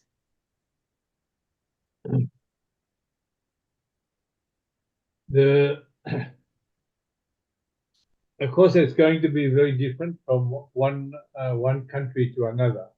But if we talk about the Indonesian situation, I would go back to the statement I made in my talk. The statement I made in my talk that in Indonesia, the negara hadir, the state is always present, but that the public is not. In a situation where the public, the masyarakat umum, the people in general, are not organized, did not have popular organizations, which is a consequence of the 32 years of authoritarian rule. Digital misinformation, digital activity of any kind becomes, has an exaggerated impact because there's no collective organizing on the ground at all. It's very, very, very, very, very minimal. Sangat sedikit sekali masyarakat berorganisasi secara politik. What happens in the digital world can have an exaggerated impact. So I think the basic remedy, solution, the basic remedy and solution is simply that somehow or other we need to see the beginnings again as existed in the 1920s and 1930s and 1940s and 1950s and in the 1960s until 1965, a higher level of organized popular participation in political life. I think that is the only counter to the exaggerated impact of digital. I'm sorry about this. My camera keeps going off. I don't know why. It's fine. It's fine. We can still hear you clearly. Thank you, Bapak Maxland. Do you have any take on this, Professor Kumar? Yeah. So yeah, it's a good question actually, because in India we have been suffering with this digital misinformation and how there are two dimensions on that. The government and the administrative organizations are very much capable of understanding the digital misinformation. They have capability to trace and track it, from where it has been. But the only problem and what we have found in India, that if if the government itself or the political parties which has formed the government, they themselves try to misinform the people, to mobilize in their own favor, then what will we do?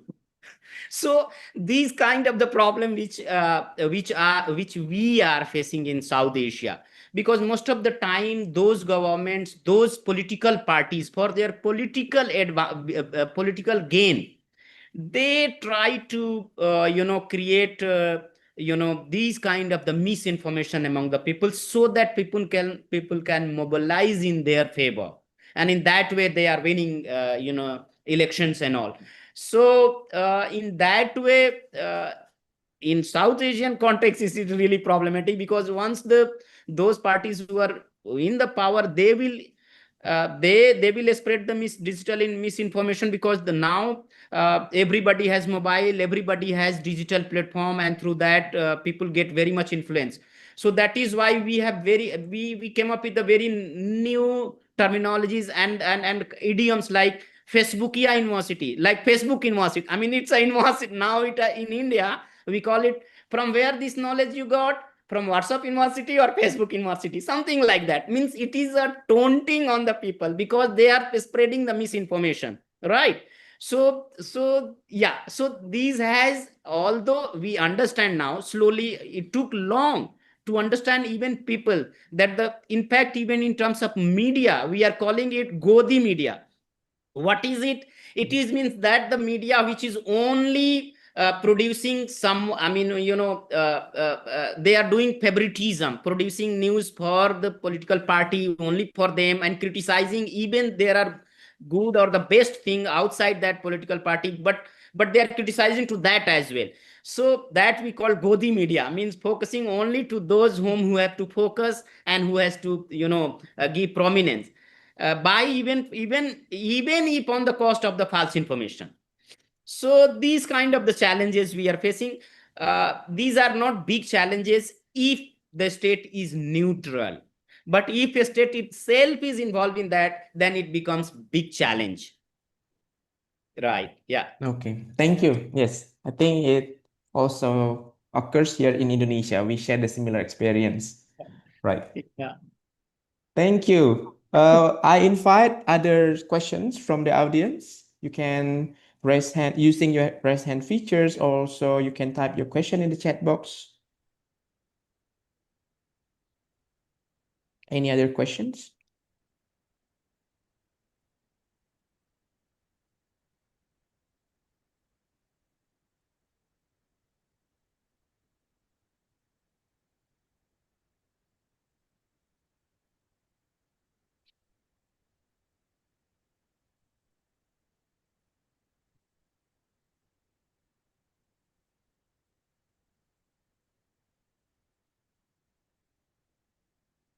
All right.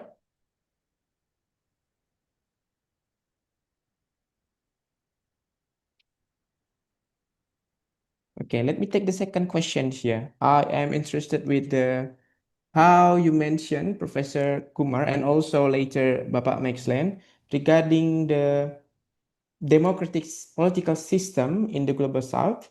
How can they still relevant or responsive to marginalized voices, especially in the context of global economic pressure? Maxland also mentioned global hollow economics in Indonesia, and also what is currently happening with the economic pressure in India, and how does it correlates with repressive marginalized voice, Professor Kumar? Yeah, definitely. See, the good idea is, I mean, even if the government is, very much authoritarian, however, apart from that, definitely if you look to in terms of the policy making, because after all, they have to go to the elections, right? So in elections, definitely, if they will not take care of the all marginal community, which forms around 60% or 70% of the population of India, then you will not win the election.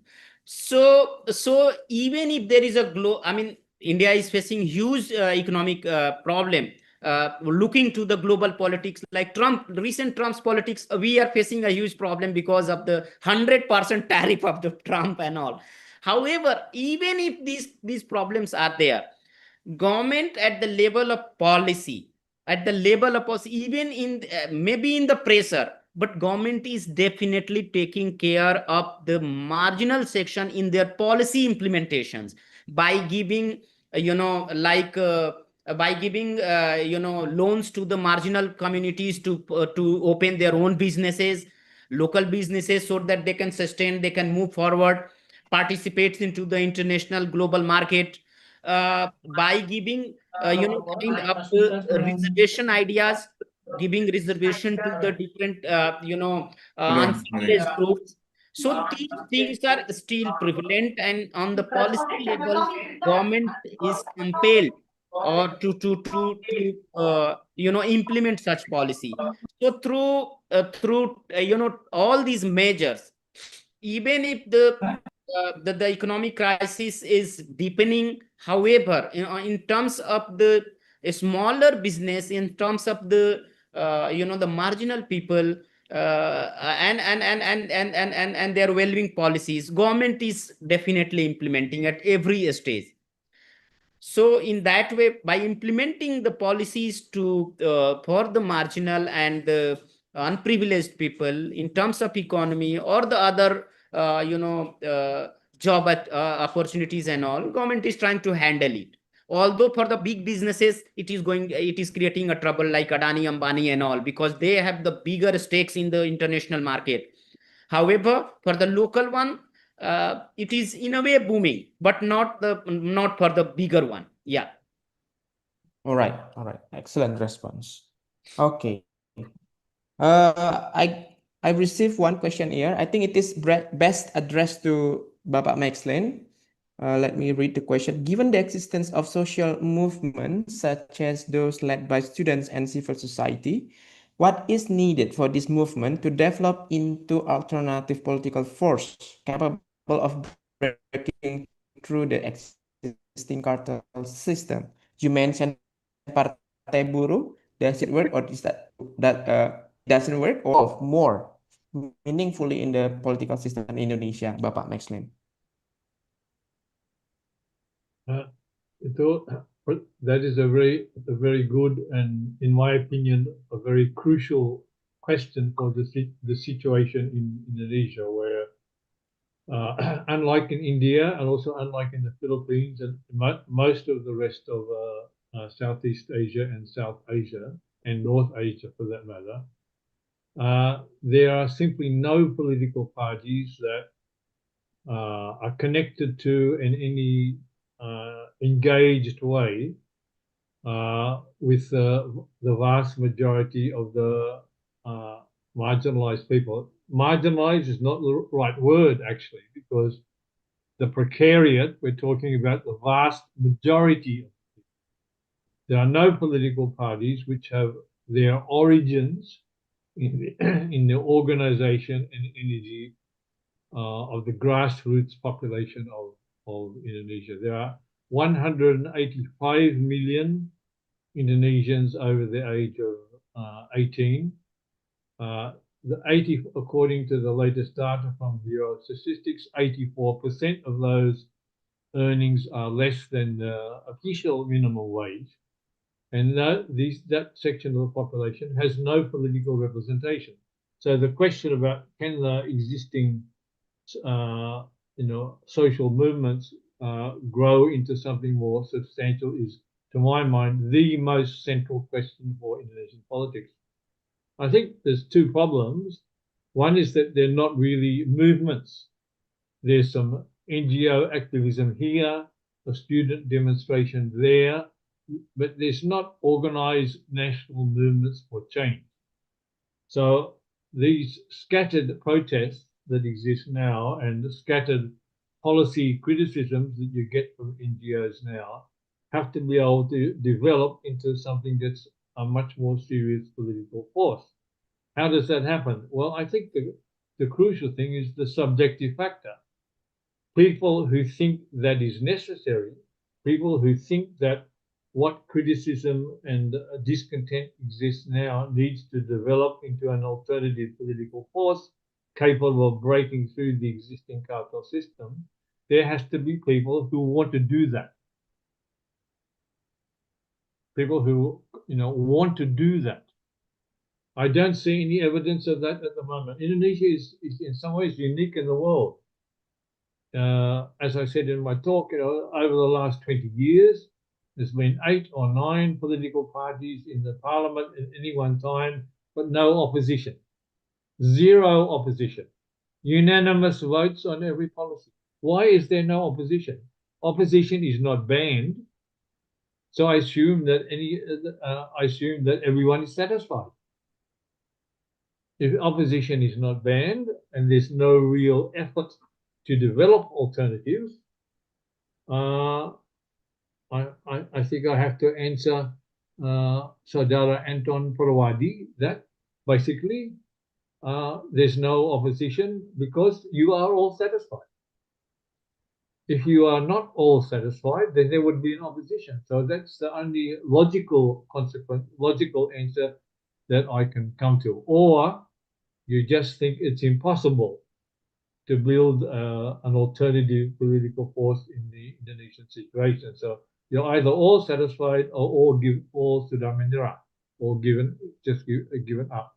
So I'm not, or is there a deeper social process taking place where we will see from the next young generation new political forces emerging, free of the influence of the legacies of the New Order period, and who also search for not indigenous, but for original Indonesian national thinking to answer these questions. Kira-kira begitu mungkin. Okay, terima kasih. Thank you, Bapak Max West. Are we all satisfied or are we all has given up? That's the thought-provoking questions, right? Okay, I invite more questions from the audience. We still have 5 to 10 minutes before we close the Q&A session today. Do we have more questions from the audience? It can be addressed to Professor Kumar or Professor Bapak Max Lenz or both of them.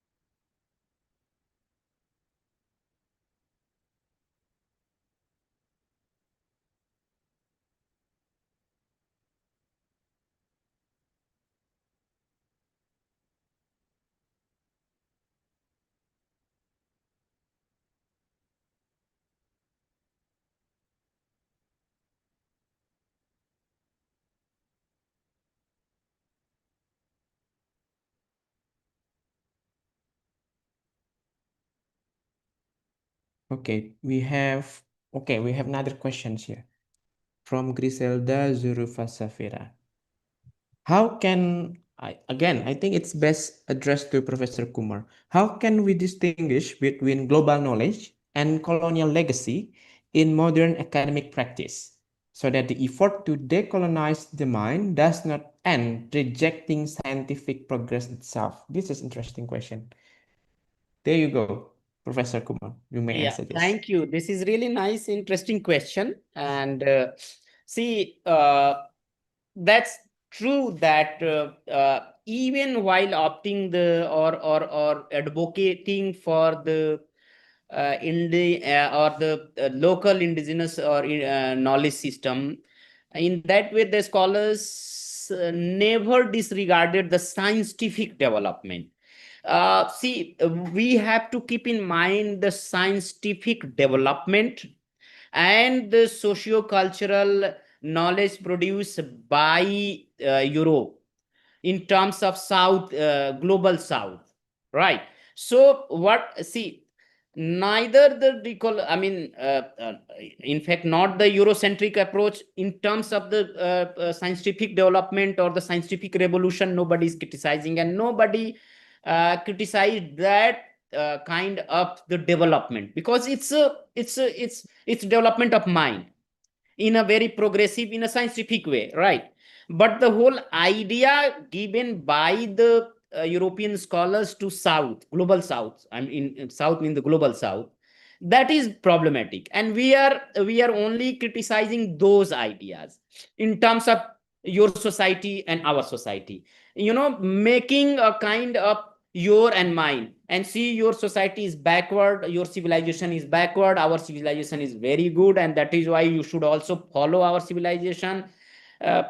These are the problems which scholars and the many thinkers have raised in terms of the scientific development, which can form the global knowledge, right? That might be the global knowledge. Otherwise, it is really difficult word to say if there is anything global knowledge. Only scientific development can be understand that it's a global thing, and everywhere it would be the same, because it's the scientific discovery.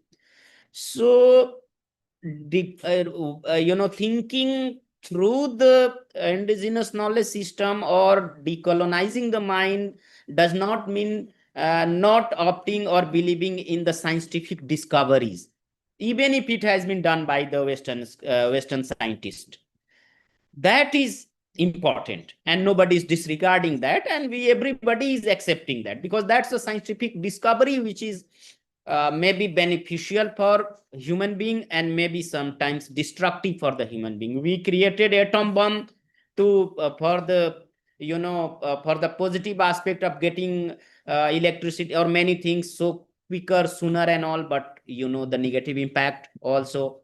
So it is up to us that the which impact we want to take, right? So scientific discoveries are fine. Even in decolonizing the mind, nobody is saying that we should not. In fact, in India, when the Indian Renaissance idea came, or we called it in ancient past, we had the scientific knowledge and the discoveries, like the discovery of zero, right? So it is Indian, and if there would be no zero, then your count will not go beyond 9, right? In mathematics, so 1 to 9 was there, but there was no zero. So zero after discovering of, and that is the Indian discovery. So in that way, scientific discoveries are fine. And in decolonizing the mind idea, nobody is claiming or saying that, and nobody will accept that or say that these discoveries can also be decolonized. No, because these discoveries are not colonized. Maybe colonized colonial people used many discovery methods or tools of the discoveries to control the subject, to control the global South, right? So in that way, these are the efforts. These are the main thin line which we need to understand, that what is colonizing the mind, and what is decolonizing the mind. There should be not colonizing the scientific discoveries. Nobody can do this, because discoveries can be done by any scientist. So yeah, in that way one can understand this progress. Okay, thank you, Professor Kumar. Like the invention of atomic bombs, right? Yeah. Yeah. Yeah, so Can I just understand the also both. Yeah, Professor Len. Yeah. can I just also comment on this, because Sure. I think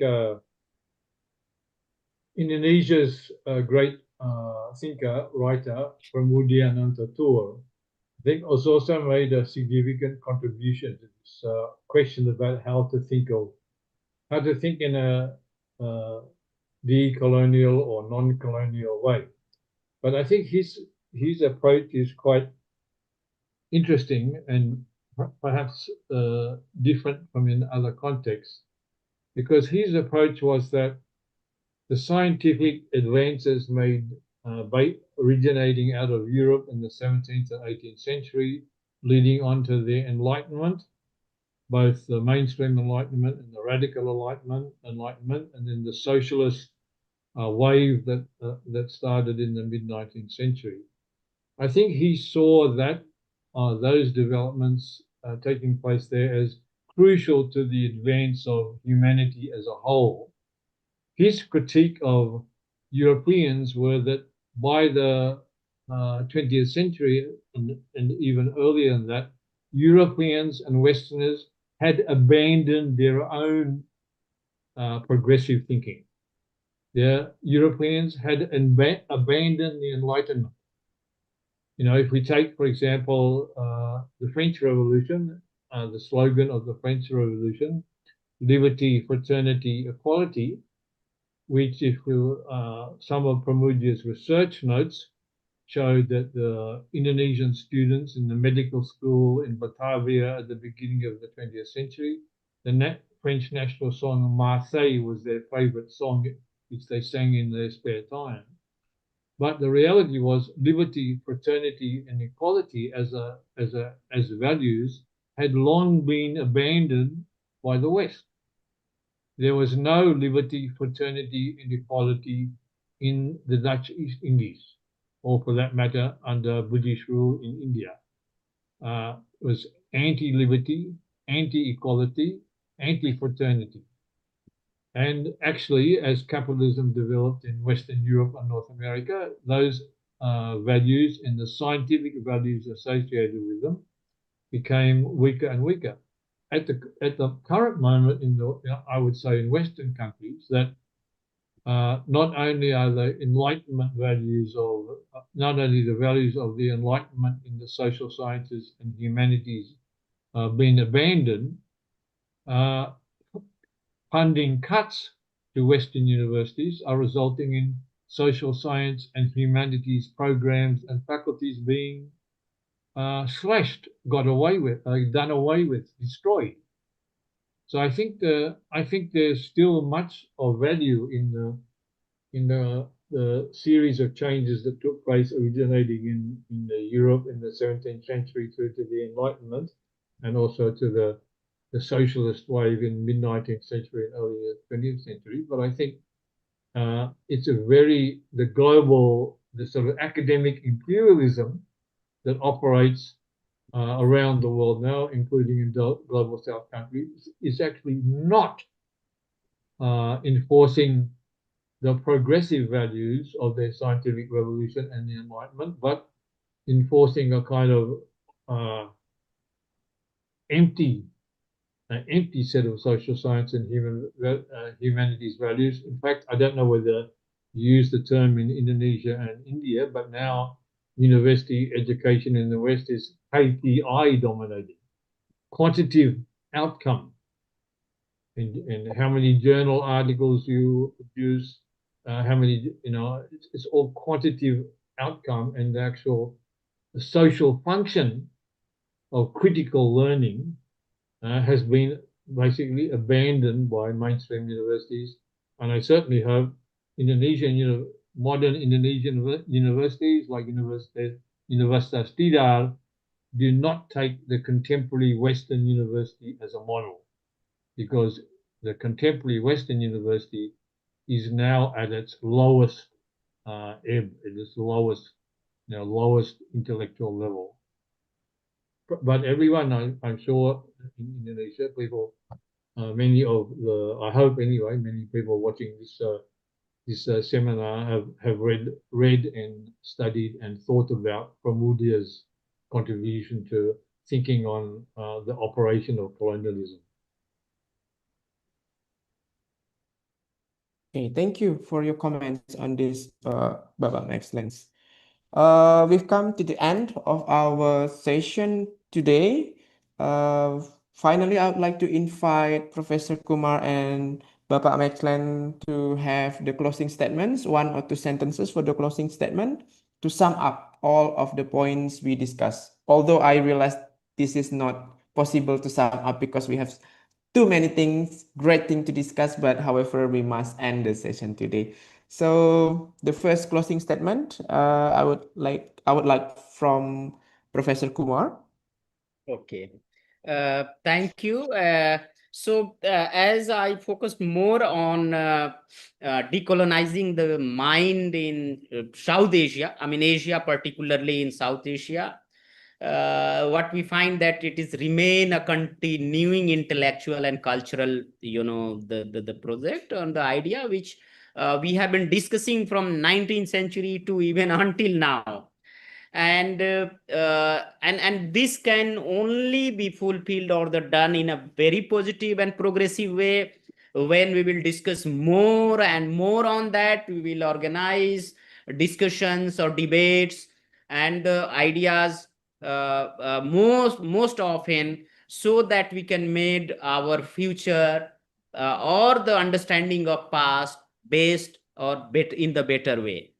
So that's how I would also like to say that this kind of the discussion should go on, and always should discuss on that, and try to incorporate the best idea of the all, and all the indigenous one, as well as even if some global knowledge is the best knowledge, then of course under the decolonizing the knowledge, only my idea is to keep distance from the forceful colonized idea of mind. I mean the way in which colonizers colonized our ideas, right, or our understanding of the past, or forcefully given a direction which was only for their legitimacy and not for the wider actual realities. So yeah, thank you very much, and I really enjoyed participating in your conference. Thank you. Thank you very much, Professor Kumar. Bapak Mike Slens, do you have closing statements? Just to emphasize, one of the points I made in my talk, that in the Indonesian state, in the Indonesian situation, it's not that negara tidak hadir, that the state is not there, but publik tidak hadir. It's the state is always very present, but the public, that is the population at large, are not present because they're not an organized popular agency. I think just to link up with the kind of discussion Professor Kumar was relating to, I think first the role of intellectuals, people, academics, the educated, the school is extremely crucial in the Indonesian state to help organize the public to hadir again, to be present again. And I think in particular, the historical legacy, intellectual legacy of Indonesia needs to be more used to do that. So the great contemporary or the modern Indonesian thinkers, which in my mind are Kartini, who's thinking for somebody at the beginning of the 20th century was in the Dutch East Indies was extremely advanced.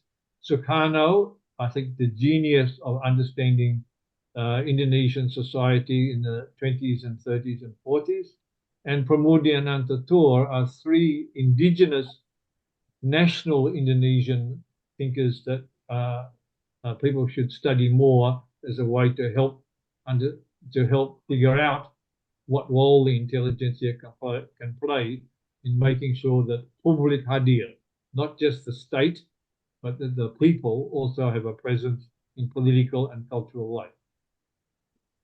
Kartini, Sukarno, Pramudia. Very well noted. Bacaan wajib di Universitas Tidar, I hope. Yes. Thank you. Yeah, of course. These are the prominent intellectuals in Indonesia, indigenous intellectuals. Thank you very much for both of our speakers, Professor Asutosh Kumar and Dr. Max Lane, for their insightful and passionate contribution. Thank you for all participants for joining this session. Thank you indeed. Thank you. Engaging too thoughtfully in the discussion. Again, today's conversation reminds us that democracy in Global South is never static. It is continually shaped by the lived experience, struggles, and also creativity of its people. On behalf of the BCPA Organizing Committee, I would like to express our sincere appreciation to our speakers, Professor Kumar, Dr. Smaklen, terima kasih. Thank you. all of you also for being part of this important dialogue. We hope you continue the rest of the conference, and thank you. Have a wonderful day. See you later. Bye. Bye-bye. I will hand this session over to the Master of Ceremony.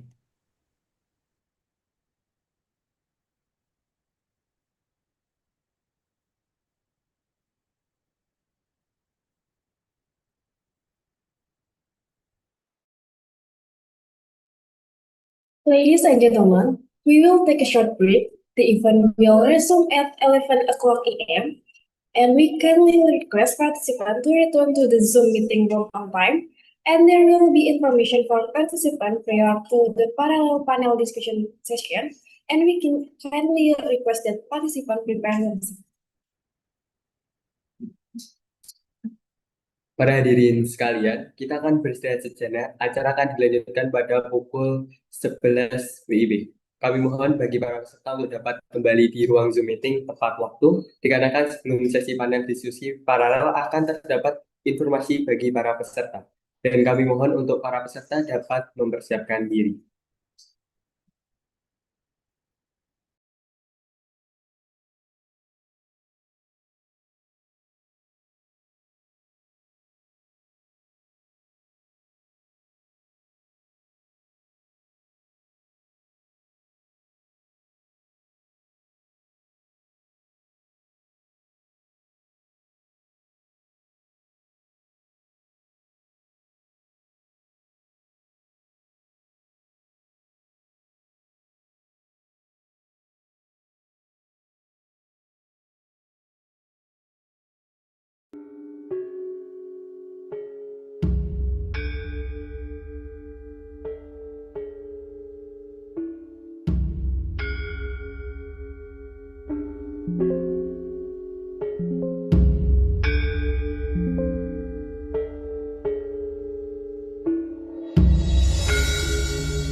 Santai mas, gak usah dipikirin, yang lain dulu aja.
Perguruan Tinggi, the three.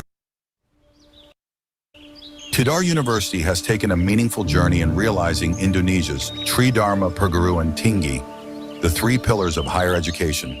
Established in 1979 as a private institution under the Yayasan Perguruan Tinggi Borobudur, Tidar, formerly known as UTM, emerged as a beacon of hope, a hope for a small city in central Java to have a university of its own. Years passed, and on April 2, 2014, a historic moment unfolded. Through a presidential decree issued by Susilo Bambang Yudhoyono, UTM was officially transformed into a public university. From that day, it has been known as Universitas Tidar, or Untidar.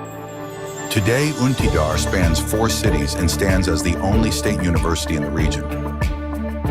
In 2024, Untidar marked another milestone as it was designated a Badan Layanan Umum, public service institution, a status that opens broader opportunities for autonomy and competitiveness in higher education. Development of campus infrastructure and learning facilities continues to expand significantly, ensuring that all members of the academic community can benefit from a growing and modern learning environment. One of Untidar's most distinguished academic assets is the Kledung Research Park, located at the foot of Mount Sindoro. This serene center is dedicated to orchid cultivation, research in goat farming, and the production of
Tidar University has taken a meaningful journey in realizing Indonesia's Tridharma Perguruan Tinggi, the three pillars of higher education. Established in 1979 as a private institution under the Yayasan Perguruan Tinggi Borobudur, Tidar, formerly known as UTM, emerged as a beacon of hope, a hope for a small city in central Java to have a university of its own. Years passed, and on April 2, 2014, a historic moment unfolded. Through a presidential decree issued by Susilo Bambang Yudhoyono, UTM was officially transformed into a public university. From that day, it has been known as Universitas Tidar, or Untidar. Today, Untidar spans 4 cities and stands as the only state university in the region.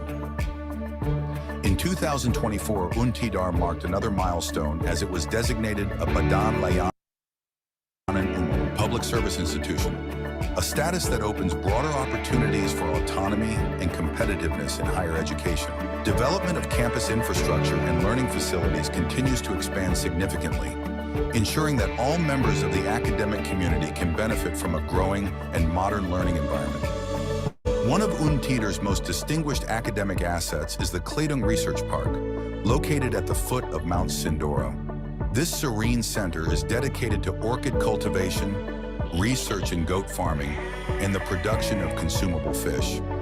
The cool climate offers an ideal atmosphere for both students and lecturers to engage in learning and research. Another natural laboratory, the Bandongan Teaching Farm, provides facilities for poultry farming and greenhouse-based agriculture. It also serves as a hands-on field site for students studying climatology.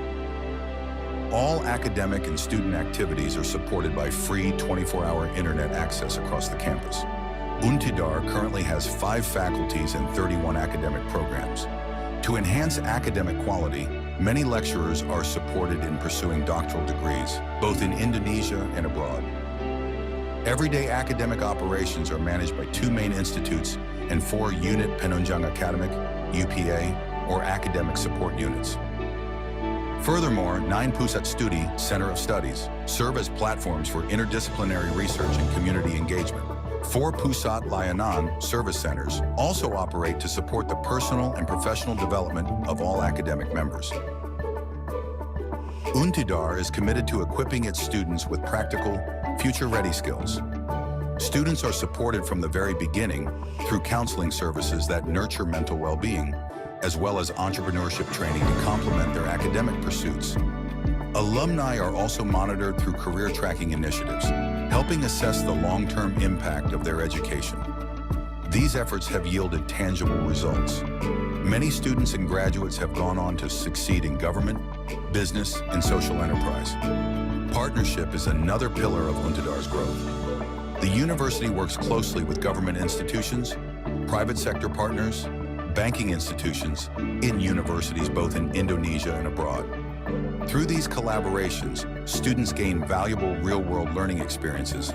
Beyond the classroom, students are encouraged to thrive through Unit Kegiatan Mahasiswa, student activity units, ranging from religious organizations to sports and the arts. Untidar provides the facilities and support for students to explore and develop their talents. With strong infrastructure, dedicated human resources, and a shared spirit of academic excellence, Tidar University continues to earn achievements, both at the national and international level, as an institution, and through the success of its students.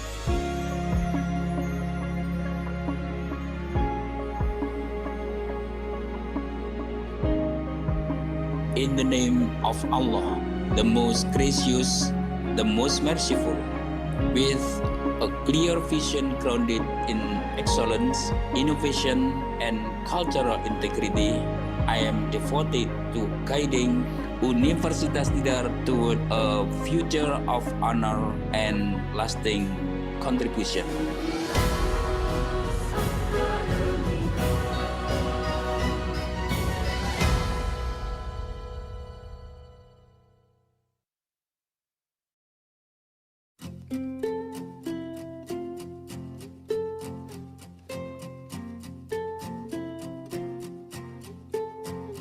Aku mengerti perjalanan hidup yang kini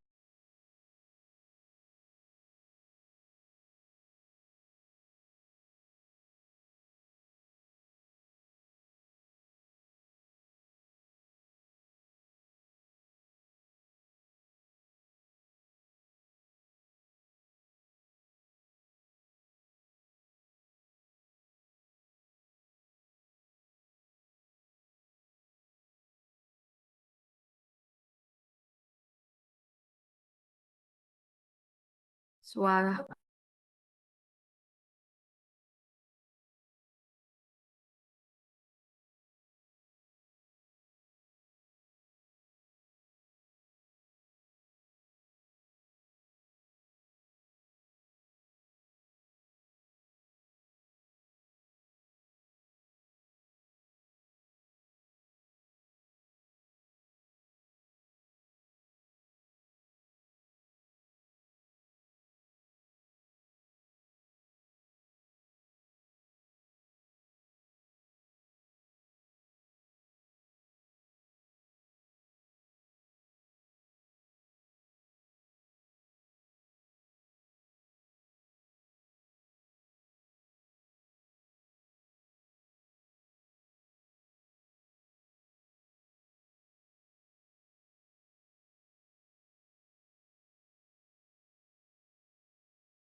Ya, saya tak anu dulu apa materi saya ya.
More.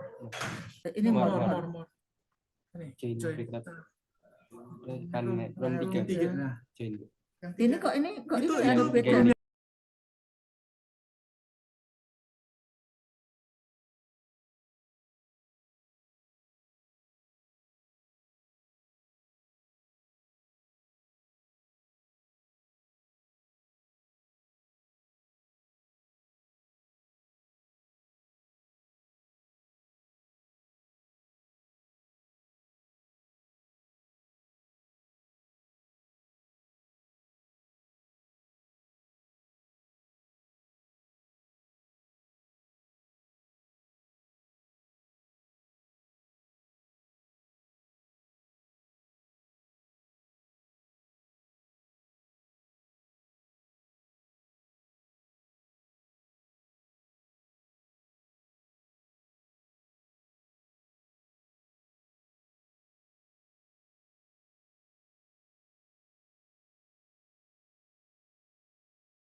Cek. Baik, selamat siang para peserta. Sebelum kita lanjut ke sesi selanjutnya, terdapat beberapa informasi penting untuk para peserta, di mana yang pertama, bagi peserta yang berminat agar full papernya diterbitkan di Jurnal Mitra BCPA 2025, harap mengumpulkan full paper paling lambat 3 hari setelah penyelenggaraan. Pastikan terlebih dahulu penyesuaian dengan template jurnal yang telah dituju, yakni sesuai dengan link pengumpulan di https://untida.web.id/submit your paper. Yang kedua, bagi peserta yang artikelnya akan diterbitkan di Proceeding Atlantis Press, informasi lebih lanjut akan disampaikan oleh panitia melalui WhatsApp. Yang ketiga, bagi peserta yang sebelumnya tidak memilih Proceeding Atlantis, namun saat ini berminat untuk menerbitkan artikelnya di proceeding tersebut, dipersilakan untuk menghubungi panitia. Yang keempat, mengingatkan kembali setelah seluruh sesi presentasi di panel room selesai, peserta dapat langsung meninggalkan room tanpa perlu kembali ke room utama. Selanjutnya, kita akan ada sesi dokumentasi bersama kepada para hadirin untuk dapat menyalakan kamera, dan untuk panitia yang bertugas kami silakan.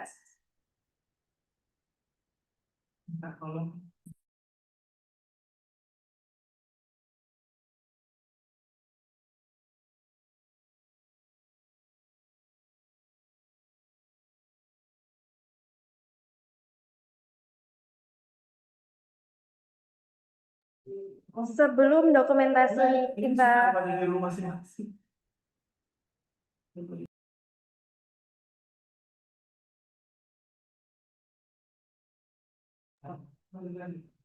kami mohon untuk bagi para peserta agar dapat menyalakan kamera untuk proses dokumentasi. Mungkin untuk slide yang pertama, saya hitung 1, 2, 3. Untuk slide selanjutnya 1, 2, 3. Dan baik, mungkin sekian dari untuk dokumentasi pada siang hari ini. Para hadirin sekalian, dimohon untuk seluruh peserta agar dapat memasuki room panel masing-masing sesuai pembagian yang telah diumumkan. Mungkin bagi para peserta yang belum mengganti penamaan sesuai dengan ketentuan, untuk dapat segera mengganti penamaan room Zoom meeting dengan BCPA_room dengan nomor panel _nama lengkap. Terima kasih.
Jadi bisa agak maju Bapak Ibu sekalian.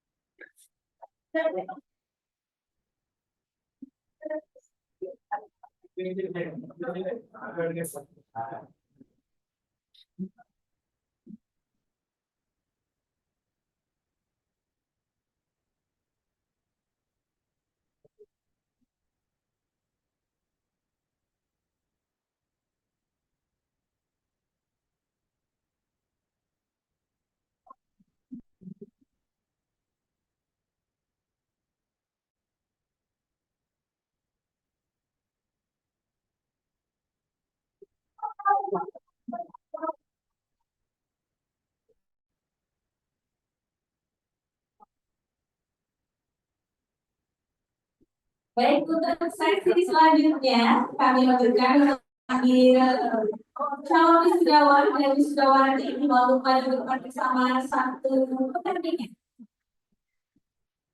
Kami memanggil atas nama Muhammad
membimbingan saya dengan Pak Dida juga itu